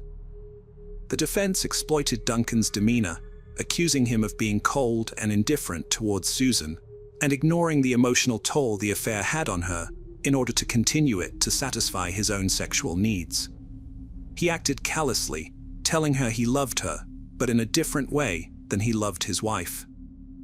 As Duncan was being cross-examined by the defense, Susan sat there weeping. Next time, Susan testified for 3 days. She talked about her relationship with Duncan, hoping that he would leave his wife for her, though that wasn't her initial intention. She admitted that she liked being the center of attention, but denied faking illness or injury to maintain that role. She also denied lying about her pregnancy and miscarriage, and that Duncan had told her she was right to want to have an abortion. Susan grew close to Penny on Ascension Island as fellow divers. Susan admitted to being jealous of Penny, who sometimes felt the same. Penny confronted Duncan about their affair, but never mentioned it to Susan. I doubt this. If Penny hadn't told Duncan about her miscarriage, she didn't confront him about the affair. Penny was classy and knew Duncan would never leave her for someone like Susan. On the day of the murder, Susan claimed she felt unwell and tried canceling the meet with Penny, who had already left. They met, drove to the forest, and Susan couldn't recall the attack, claiming memory loss.